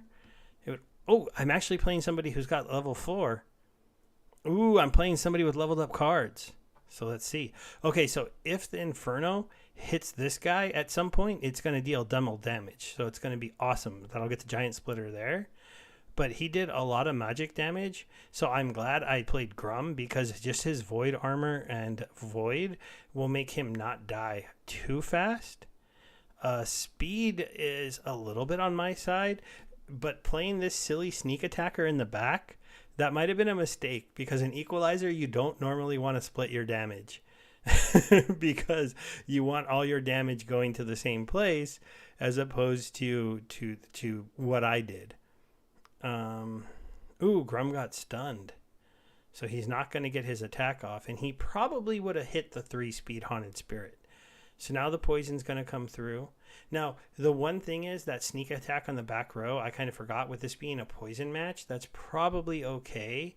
Oh, I missed. A 4-speed missed a 1 because he flies. That RNG on flying sometimes is just nasty. I'm okay with what Grum did that game because even though he might not have looked to be very effective, he took a whole bunch of magic damage that would have got through to my other people. And that miss, oh boy, all of these misses. And all of a sudden it's looking like this could turn into a loss. Because what's the one way that you lose with Jotun? You don't hit anybody. And then, oh my gosh, I missed again. Wow, that was wild. Let's see what happens. So the poison's going to take out that back row person. Okay, that was super close to being my first loss. Wow.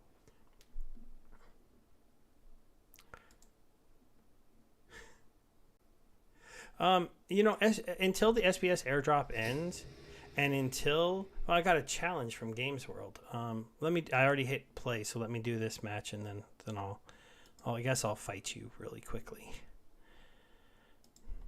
Though if I lose to the challenger, guys, he could be watching what I'm doing, and he's challenging me, and I don't know if he could have said you can't play with fire, and then I'm just gonna lose because I only gave this account fire cards. So hopefully he didn't do that.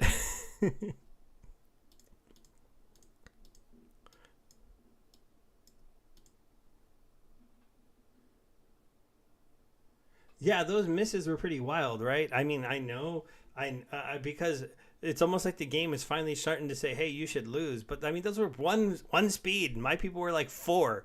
But on flying, they have that automatic, I think 25% miss chance or something like that. I'm bad that I don't have that memorized, but it's like, wow, did you really just make me miss that many times? Like missing, like that attack miss would have made more sense to me. Okay, we'll skip there. We'll view this. What do you want to play? Silver, all cards, except Games World Plan B.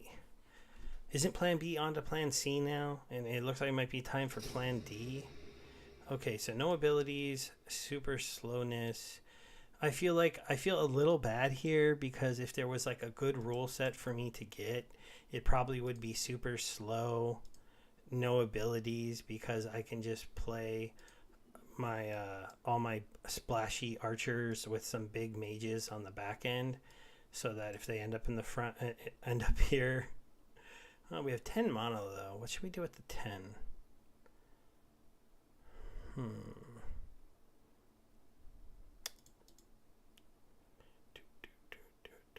Ah, probably him.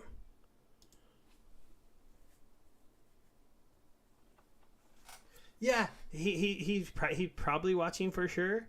We'll see if he can counter this. I mean, I don't know how you counter this, unless you have the fast magic Valimor. So Valimor with some like massive mages can probably beat this, maybe. But my guys are splash damagey, so we'll see. He's got an Ulrich, so that's like the right play here normally, and he does have some big mage cards, but they're level 1, so I guess he just wanted to play me on stream for fun. Oh yeah, Ifrit would have been interesting to throw on the board. You're right, but yeah, in the end, this is just going to be too much HP up front for me, and my splash damage is just going to end this relatively quickly. But I mean, he only had level 1 cards, so I don't know. That was an interesting play. Gamers World, if you're watching, say something. Oh, you know what? He could be on Twitch. I'm not watching the Twitch chat very much. I'm so sorry. Oh, my bad. I don't know how many people are hanging out with me on Twitch. If you are, thank you very much.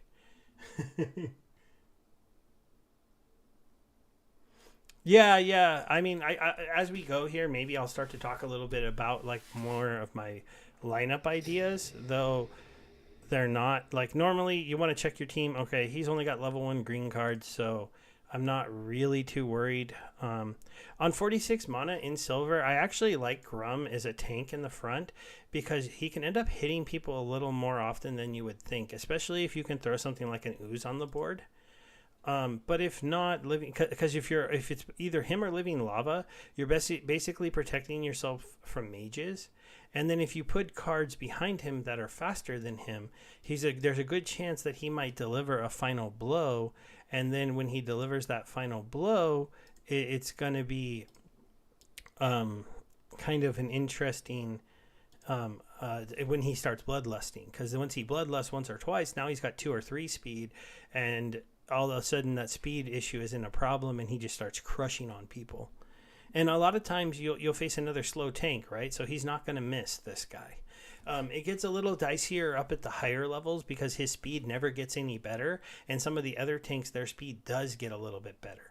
This is actually at high level. That other tank isn't a great matchup because it has Giant Slayer. So it can be a little bit problematic for Grum, as it would hit him for double damage. But there we go. He got a Bloodlust. But again, I'm still fighting a lot of people who have level 1 cards, and I'm in silver 1 it right now. So that's really surprising. Oh, thanks, Yellow. Thanks for hanging out with me. If you got to take off, no problem. Thanks to the new viewers.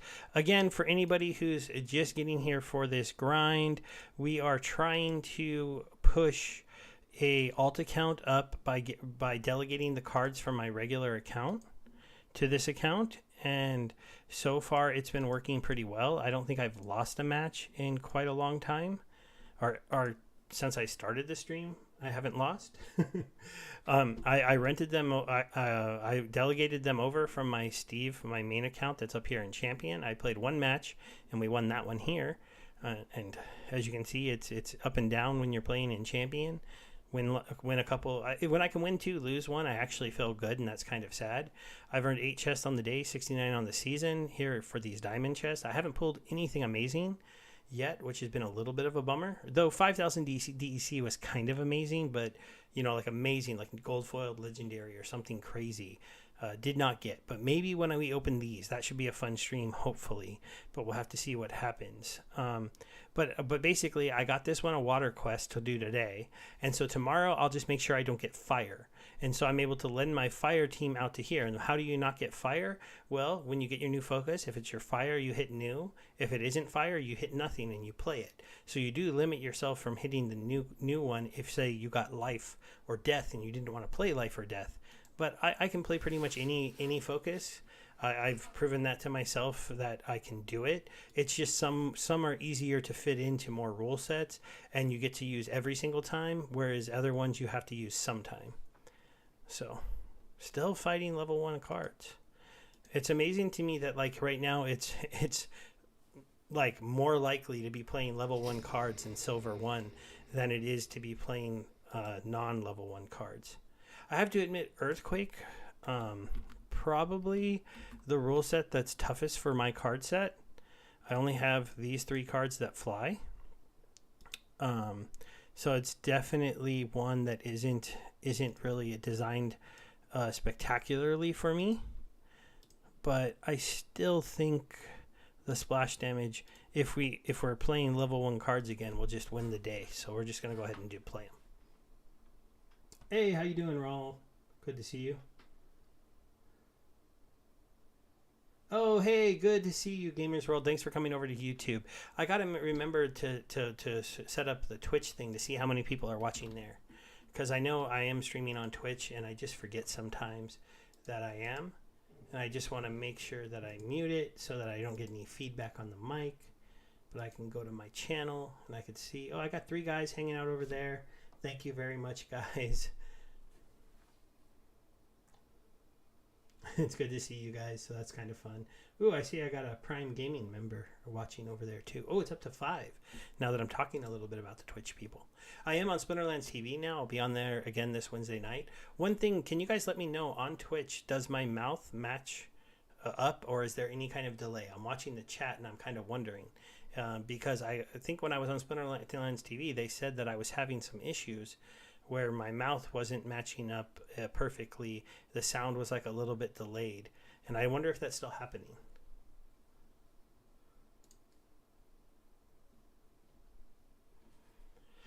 We won again. Let's see where we're at. We're at 22 and we're at 55. Now, if I do get this to 30, I'll probably stop. I did say as a joke, let's wait till we lose to stop. But if I can't earn any more dailies, then it seems like that would be a good time to stop. But we'll see how it goes.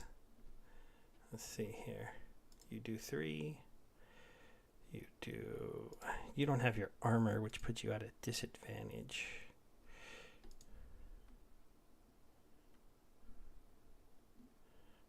Normally you'd be one of my cards that I play because you do so much damage.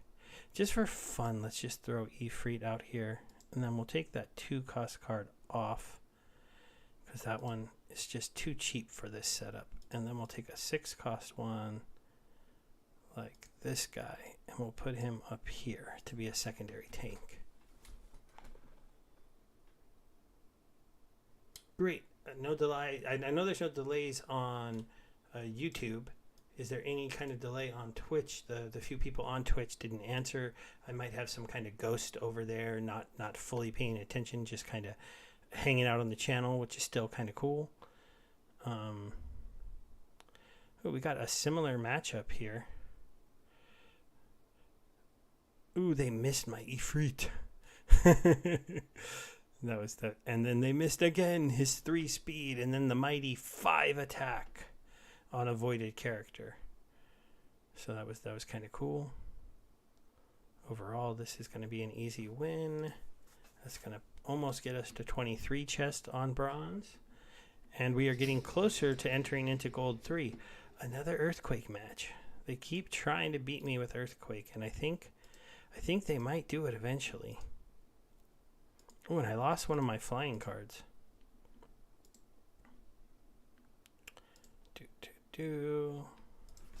Because it's no legendaries. So you're my only other flyer. Then we'll go to you because you have an armor.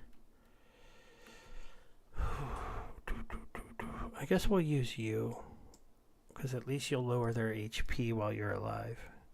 And I'm going to put a chicken in just in front of the Spark Pixie just in case they have a fast Serpentine Spy to make them not go after the Spark Pixie, make them hit that chicken.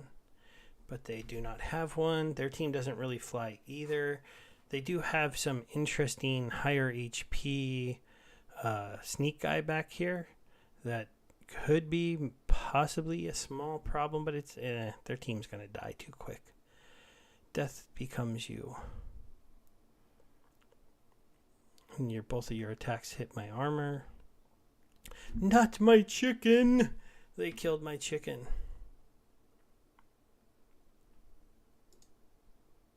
Oh. And we'll go ahead and advance to gold. Because next season, I probably won't do this with this account. The idea is you would just do this on another account. So you would spend the $10 to just earn 150, bronze chests for the season, and close to the first day you push up, and then every day you play in gold, you're going to be earning 30 regular bronze chests. And just in theory, you'll get more than $10 of value than it is for the account. So that's something kind of cool. And if you have a big Hive account, you can actually, I have to learn how, but you can use resource credits donated to Splinterlands to set up a free account, which is something kind of interesting, another thing to look at. So, okay, we're going to do the Amptoid Platoon, and then we're going to do the 3-cost snipes with the 2-cost other one, and the 2 0-cost in front. Move you there. All right, thanks Techie and 11 for letting me know. Thanks a lot, guys. There doesn't seem to be a delay on either one, so that's pretty cool. So, oh, I don't have that on, do I? The image is not on, right? The starting soon. Yeah, that turned off. I wonder why that still shows over here. Just close that out though. That's an old stream one. This guy has a few cards up to level, but I think having the shielded tank in the front that's going to take half damage from archers kind of seals this one up. Also, the fact that my snipers are going to be blasting to all of the different locations when they hit. And he scavenges up. Amptoid Platoon is just so good. Oh yeah, we're in gold now. So he's so good in gold. Look at that. So we won our first gold match. We are still rolling. Okay, in gold is where I do expect somebody to eventually beat me. Because I do expect somebody with level 6 cards and who knows how to play and knows how to fight against Jotun to finally shut down my winning streak. At least that's my theory. What do you guys think? Do you think somebody's going to shut me down before I get to 30 chests?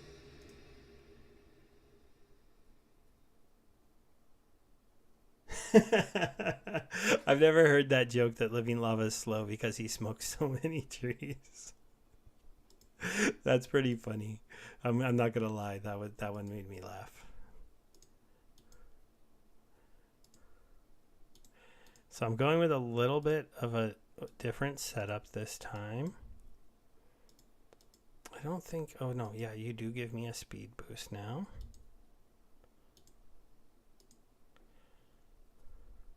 So this is a normal equalizer team that I would try to field. So, and you'll see this. So normally I'm gonna go for the extra damage, the extra HP. If you can use exploding rats if you don't have exploding dwarf.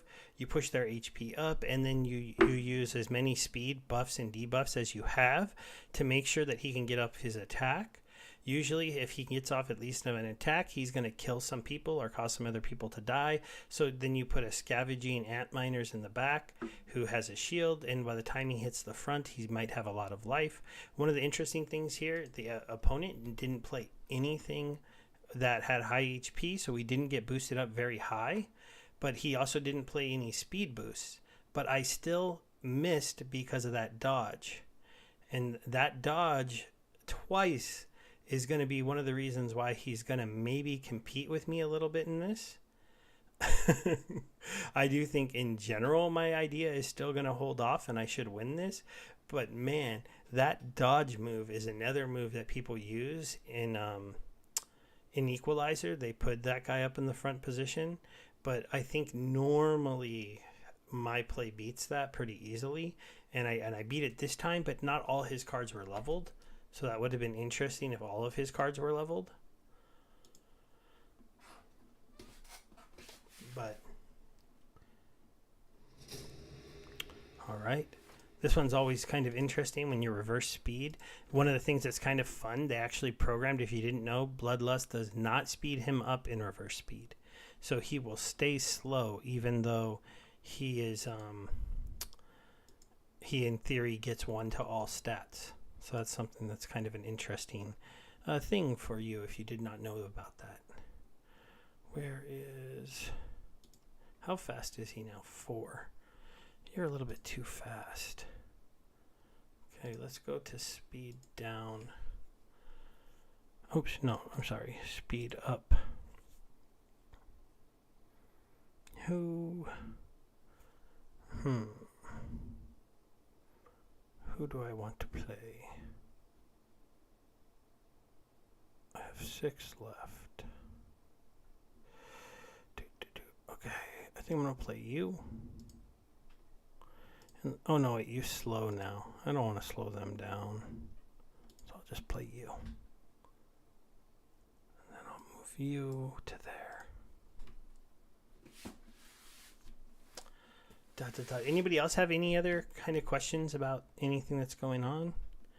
Let's see, do they have a Grum? No, they have level 1 cards. Level 1 cards in gold? In gold. Okay, now, this has to be, Emers has to be a bot farm that's trading wins, right? How could they be in gold with level 1 cards? I mean, because this wasn't like, unless they're like an account maybe with just water cards and not on a water quest. Because then, you know, you'd have to play the level 1 cards. That's just silly. That's just silly, guys. How am I still picking on level 1 cards in gold? I guess it's only gold 1, but still. Here, let's refresh it and see. I do not know when the town hall exactly is tomorrow. Oh, this person's playing level 1 cards too. Oh. Guys, how is somebody supposed to beat me if they're never going to play cards that are leveled up? Oh, look, I can do double heal now on fire. You're not allowed to do that until you get to gold.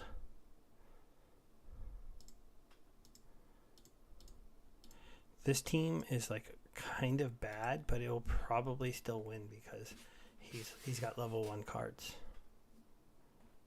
And you know how all of them have the dash number? So these are all bot accounts.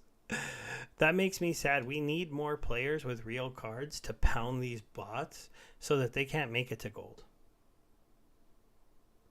Because if these accounts can make it to gold, that just makes me a little bit sad.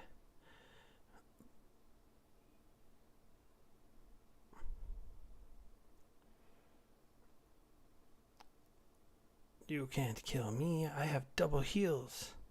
And your cards are only level 1.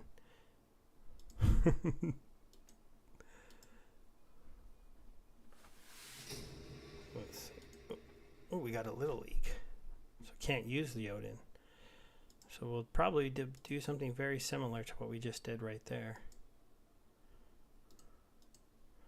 Put him in. Ooh, and you have a stun now. I forgot Spark Pixies gets kind of broken in gold because it gets that early attack stun.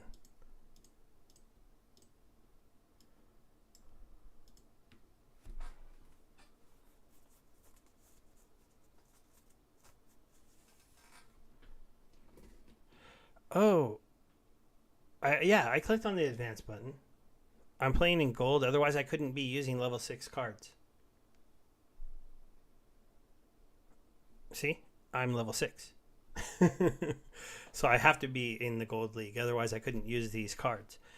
At least this person, he's level 3, so he has some leveled up cards, so I could see how these could win matchups because he's got an interesting kind of like sneak, silence you, and like if his sneak people don't miss my pixies at all, he'll take them out and then he'll get to my other people. But it's still probably not going to work because my level 6 Cerberus and level 8 Troll are going to be just too much damage in that front position.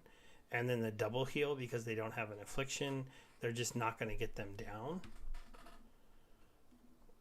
But yeah, I'm disappointed that this is showing me that maybe they're just not playing on a Sunday night at this time. But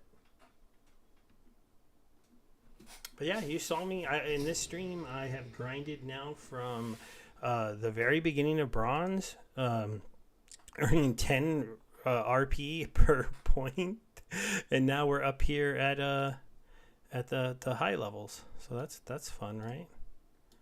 Let's see. Let's use a map. We haven't used him, so that's kind of fun. And then it's high mana, so let's use those guys. Let's just use a bunch of big high mana cards for fun. And then a healer. Gotta put the archer last. Her there. Do I have anything else that I could play that's high mana? We'll do a weird Malric mage deck. Let's go.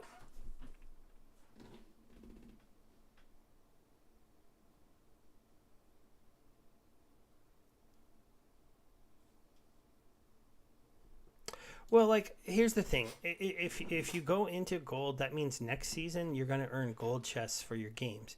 And if you have to spend most of the season in silver, then you shouldn't really move into gold. You should just stay in silver 1 and not worry about moving up, because moving up at that point is going to make it so in the next season it's a lot harder for you to earn chests, because you're going to be trying to earn chests that cost a lot more, and you're going to need to get into gold and push your way up towards gold 1 to earn a lot of them every day. And so I never would suggest doing that. Like, all of these accounts with level 1 cards that are playing right now in gold against me, when they start the new season next season, these accounts are going to have to earn gold chests instead of trying to earn bronze chests. So right now they can spam all day hoping to play other people who have level 1 cards. And when they play those people, they can hopefully get that win. And then that's going to give them enough points, just that one win, if it's in their focus, to probably actually net themselves a couple cards. And so that's what they're probably trying to do, is they're just working on trying to get a few cards. And it's not ideal, but I mean, obviously they're just running, and they're hoping, even if they're not win trading, they're hoping to run into somebody who doesn't have level cards. And as you can see, I'm playing people without level cards almost every single match, and we're in gold. And so they have to be able to be getting matches occasionally against somebody with level 1 cards, because I'm playing almost everyone having level 1 cards. And it's kind of crazy, and it's making me have to not even try to win because it's like, who's going to beat me when I'm using Jotun and level 6 and gold level cards? How are you going to beat me with your level 1 deck? I mean, it's just not even possible. I don't even know how you could. I mean, I can play really willy-nilly, making my teams and just throwing out strong cards, and they're going to crush you.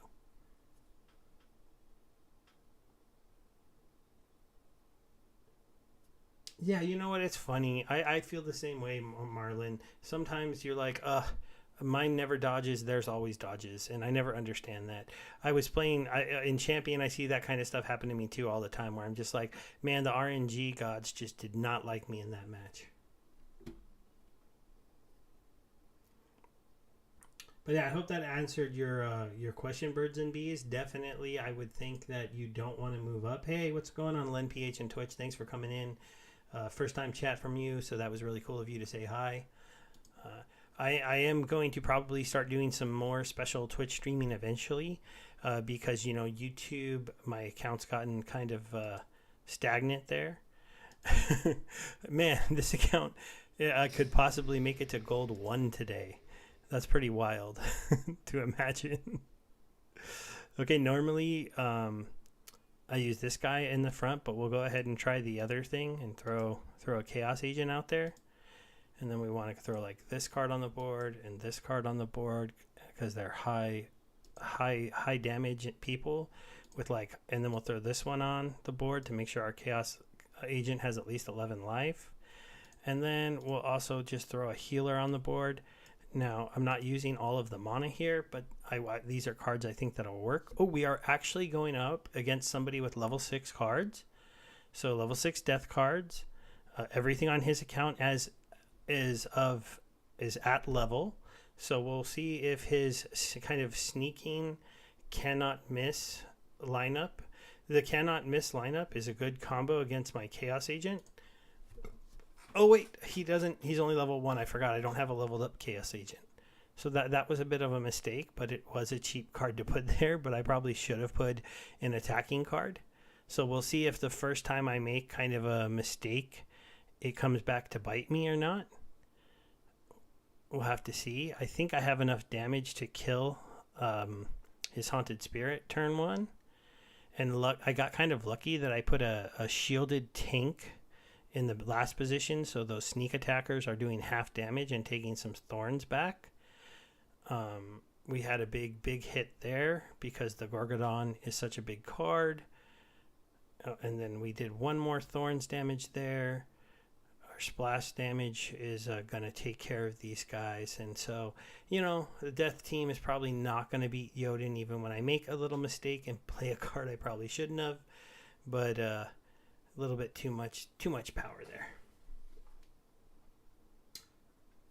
You know what? I'm doing okay. The fact that Celsius shut down withdrawals hurt me a little bit. The fact that I got hacked for $4,000 on Polygon was kind of a bummer. Eventually, maybe my channel will get donations. I need to get some fans who have a lot of money, but I know that right now is not the right time to even. I'm not asking for donations because the market is a mess.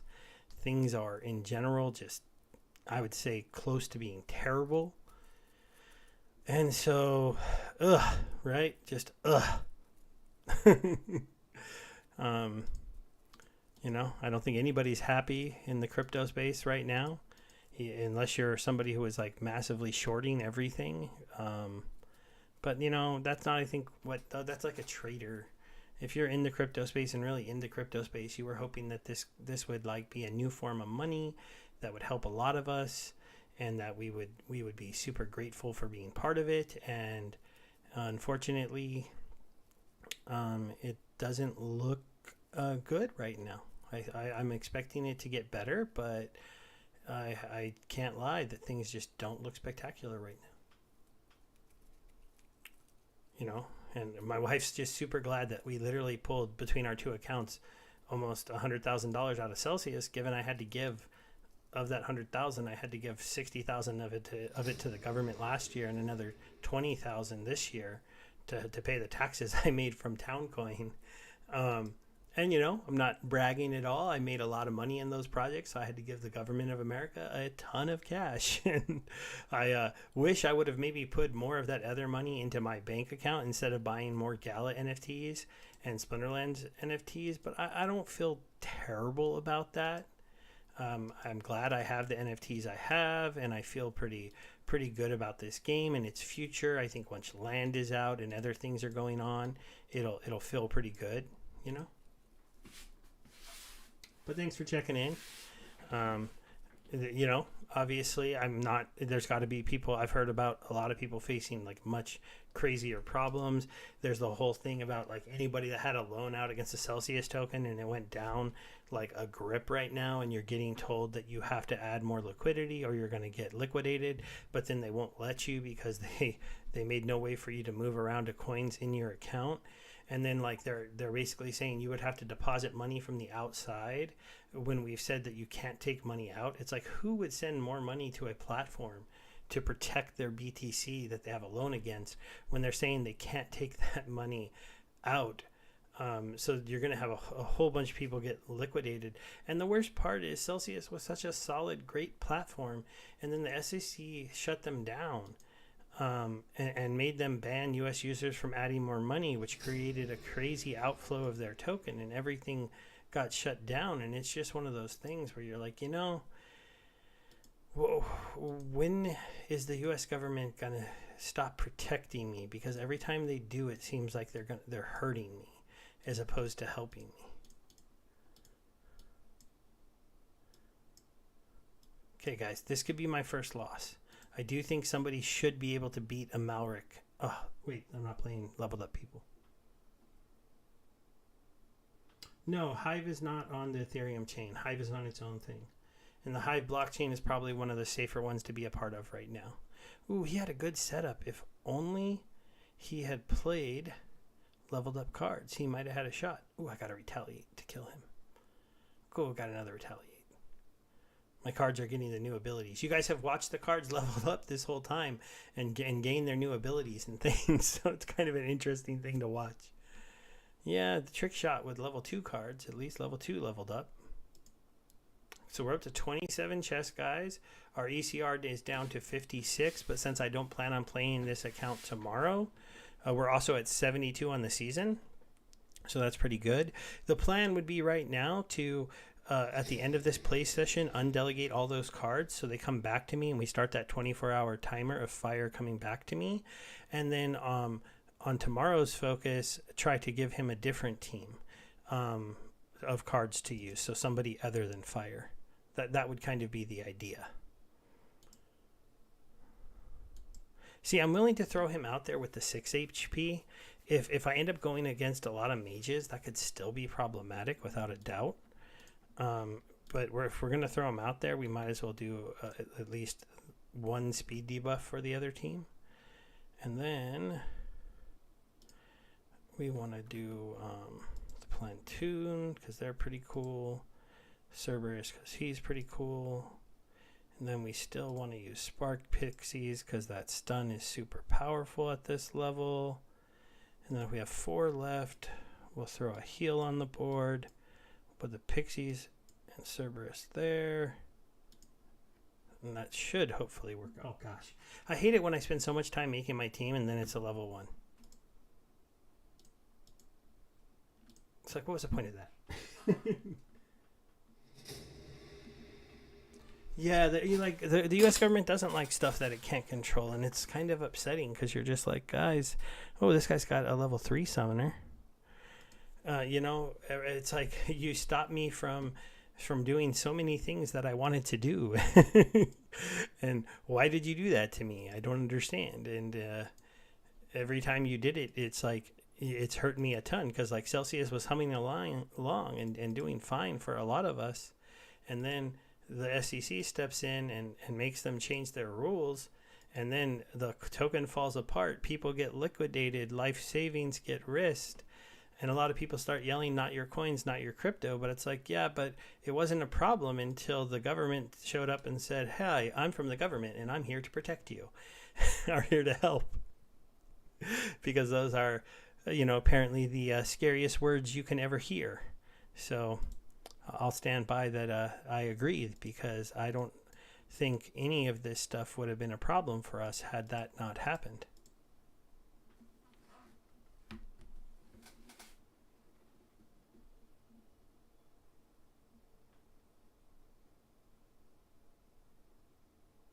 Yeah, Cerberus is a pretty great card. But yeah, I mean, Town Coin was up at $2 per coin for a little while, and I was making $6,000 a day, but I had to give a ton of it to the government. And then now that like Town Coins are worth 2 cents, I'm like, hey, can I have some of that money back? Because I went from making $6K a day to making $60 a day. And they actually put you on a tax plan where they're expecting me to still pay them as if it was $2 a day, because when you make that much extra money 1 year and you pay it to them, then they send you these letters and say you have to make $20,000 payments every quarter. And that's like, guys, the golden goose ran away. I can't pay you $12,000 every quarter. So I'm making small payments to them and they're not bugging me yet. But in theory, an auditor could give us a call and be like, hey, why are you making us like little $2,000 payments? And when we wanted $20,000 payments, I'm going to go, because I don't make that much money off of that coin anymore. Yeah, and it's just one of those things that is just super wild and frustrating. And it's just like, you guys, you're killing me.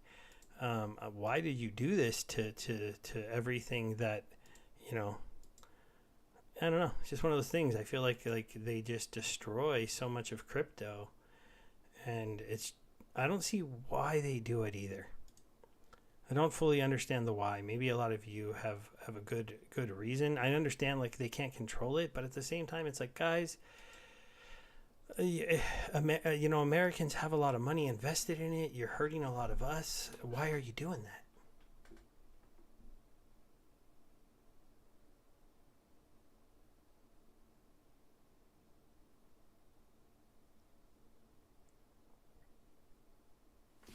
Yeah, I'm not too worried about crypto in the long run, because at least they've said that they're going to let Bitcoin stay around. And Bitcoin's supply and current price levels, and like once it becomes an asset that a lot more people understand, and once the rules are more clearer, that one will be good, and protected. And I do think Bitcoin is going to be at least worth hundreds of $1,000s per coin. But I knew we were kind of in a bear market, so I wasn't looking to buy with outside funds at this point. And now my problem is that like a lot of my Bitcoin was on Celsius, and it's like one of those things where like, oh, I wonder if I'm even going to get that Bitcoin back. And if I don't, then I have to start getting some somewhere else. And I have to, I don't know. I'll probably spend the next couple of weeks. I'm going on a little vacation next week, and just, getting ready to like hold more of my assets on my own. And even though that might seem like something I should have been doing before, it wasn't something I felt like I needed to do yet. And so I wasn't. And, that's my fault. And I'll deal with that on my own. If they do steal all my funds, then, hey, I'll have to just, work and build it back up again. I am lucky that if you know much about my crypto story, I haven't invested a lot of outside money. I got into Splinterlands pretty early. I turned probably around $10,000 of investment into hundreds of thousands of dollars of assets and coins and money. I didn't make millions, but I made hundreds of thousands, and I had to give a lot to the government because I paid my taxes, and I still have a lot of Splinterlands cards. I still have a lot of Gala NFTs. They are not worth as much money as they were during the bull run, not at all. And so now we're looking at a situation where we're just looking to, do our best to all recover and keep building our stats and things like that. And Celsius was helping me do that, but now, was that a huge mistake? I don't know. Good job, Drop Bear. You made it to silver.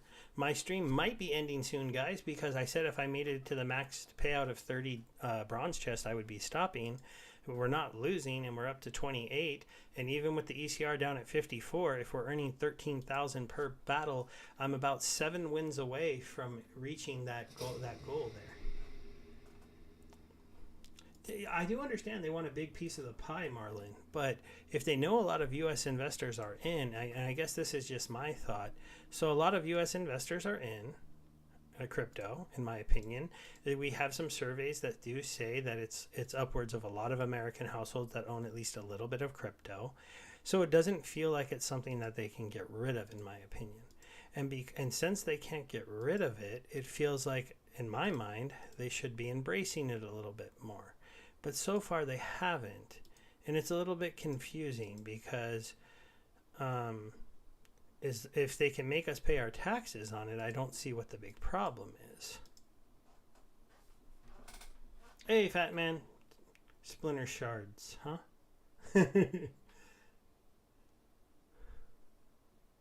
Or wait, I'm sorry, Fart Man. Fart Man 5000. What about splinter shards? I have to admit, I'm pretty tired, and I'm kind of autopiloting the end of this stream. Trying to get to those 30 bronze quests and just talking about how Celsius might have stole all my money, but we'll see what happens. I don't really think they did, but I know that's what some people think they did, and maybe I'm just being a little foolish thinking that, but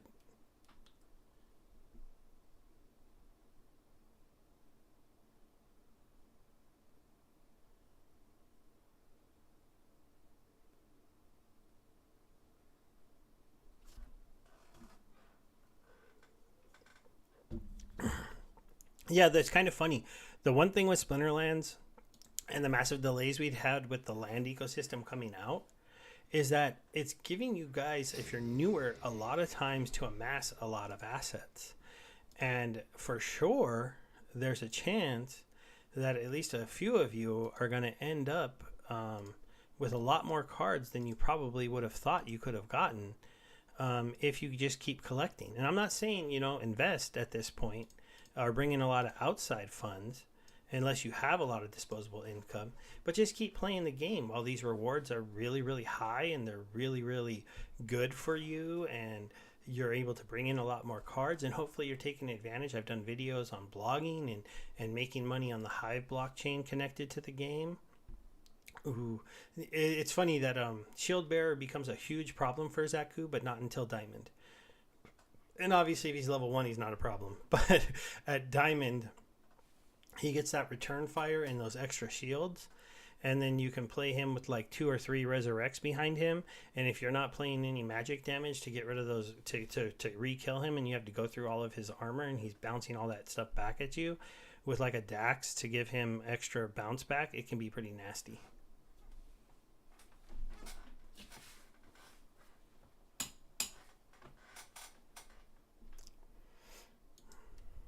Yeah, we only need about 4 more wins to hit that 30 daily, and then the grind will be coming to an end, and I'll be heading to bed, guys. It's getting a little late over here, but not crazy. It's about 11:45. Okay, so I keep expecting somebody to beat me, and it hasn't happened yet. Which is kind of funny because I'm like, how many times can I just like willy-nilly just throw a team together, not really pay attention to what I'm doing, and win?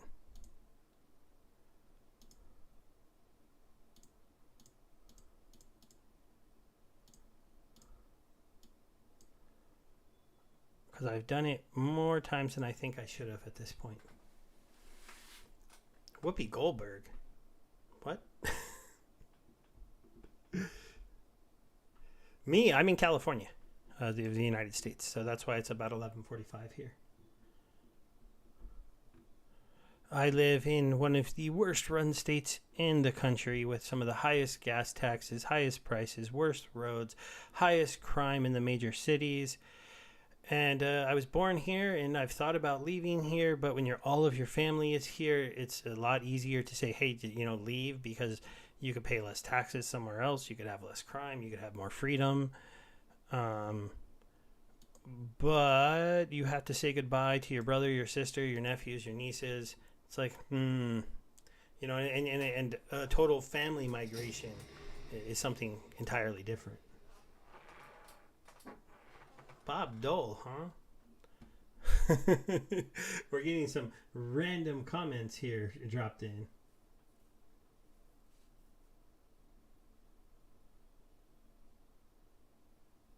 It's 2:45 for you guys. Like in the middle of the day, 2:45?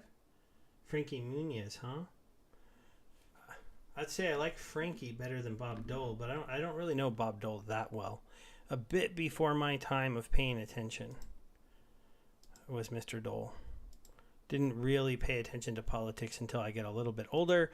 Won't get into too much politics because it's dangerous and I don't want to anger anybody. I did already go probably a little too far when I said I didn't like California and the way we're doing things. I imagined that if you like California, I've already made you a little upset.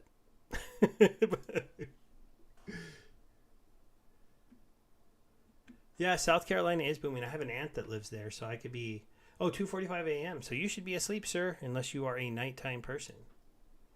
Wow, guys. Another just crush a level 1. This has been like the craziest lucky matchups I've ever seen. I did not expect this stream to go like this. I can't even believe I might go this entire stream without losing a game. So maybe this guy will beat me. I don't know. This has been almost kind of bonkers. Actually, I'm gonna go. It's like I said that I'm gonna lose right now, and then I'm gonna feel like an asshat. Oh man. I know Yoden was good, but this has been wild. I know. Or, oh, it's a level 2.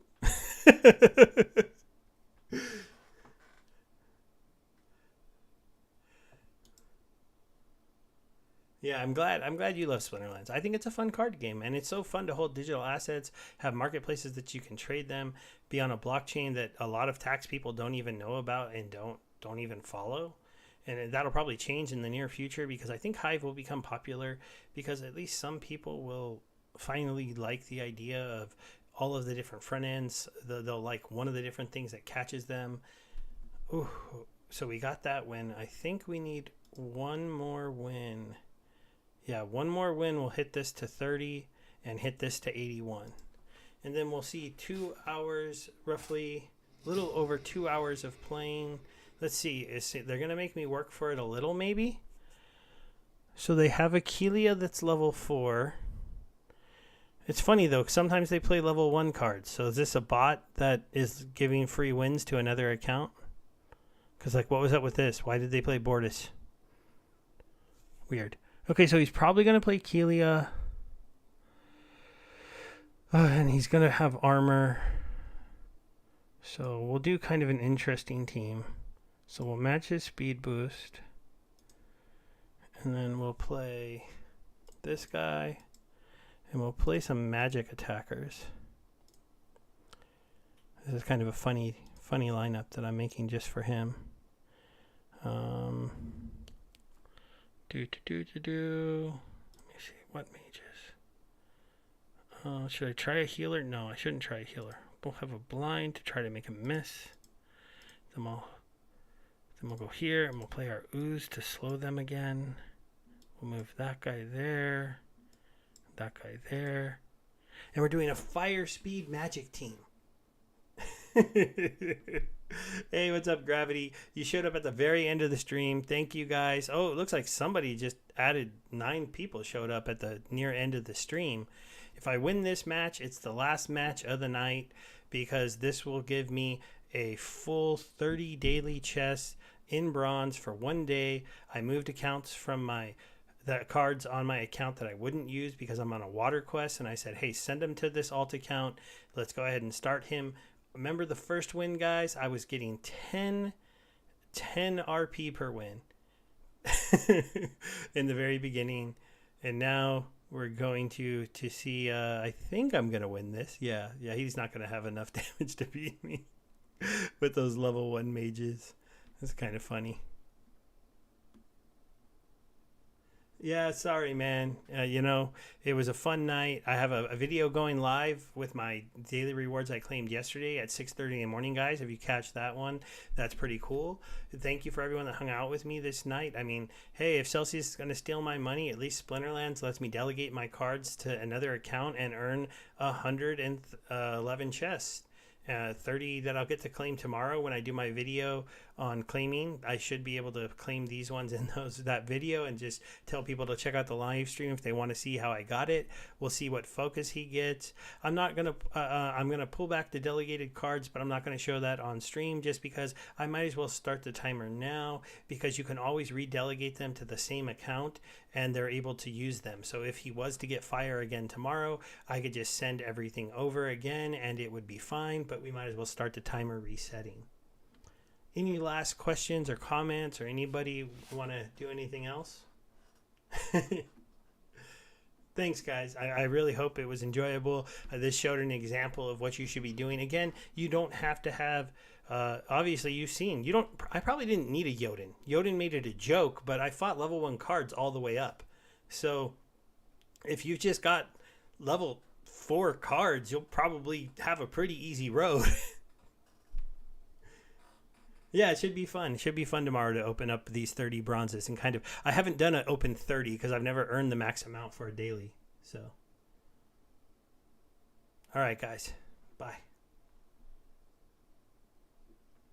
In just a moment, I have to find the end button on my streaming software.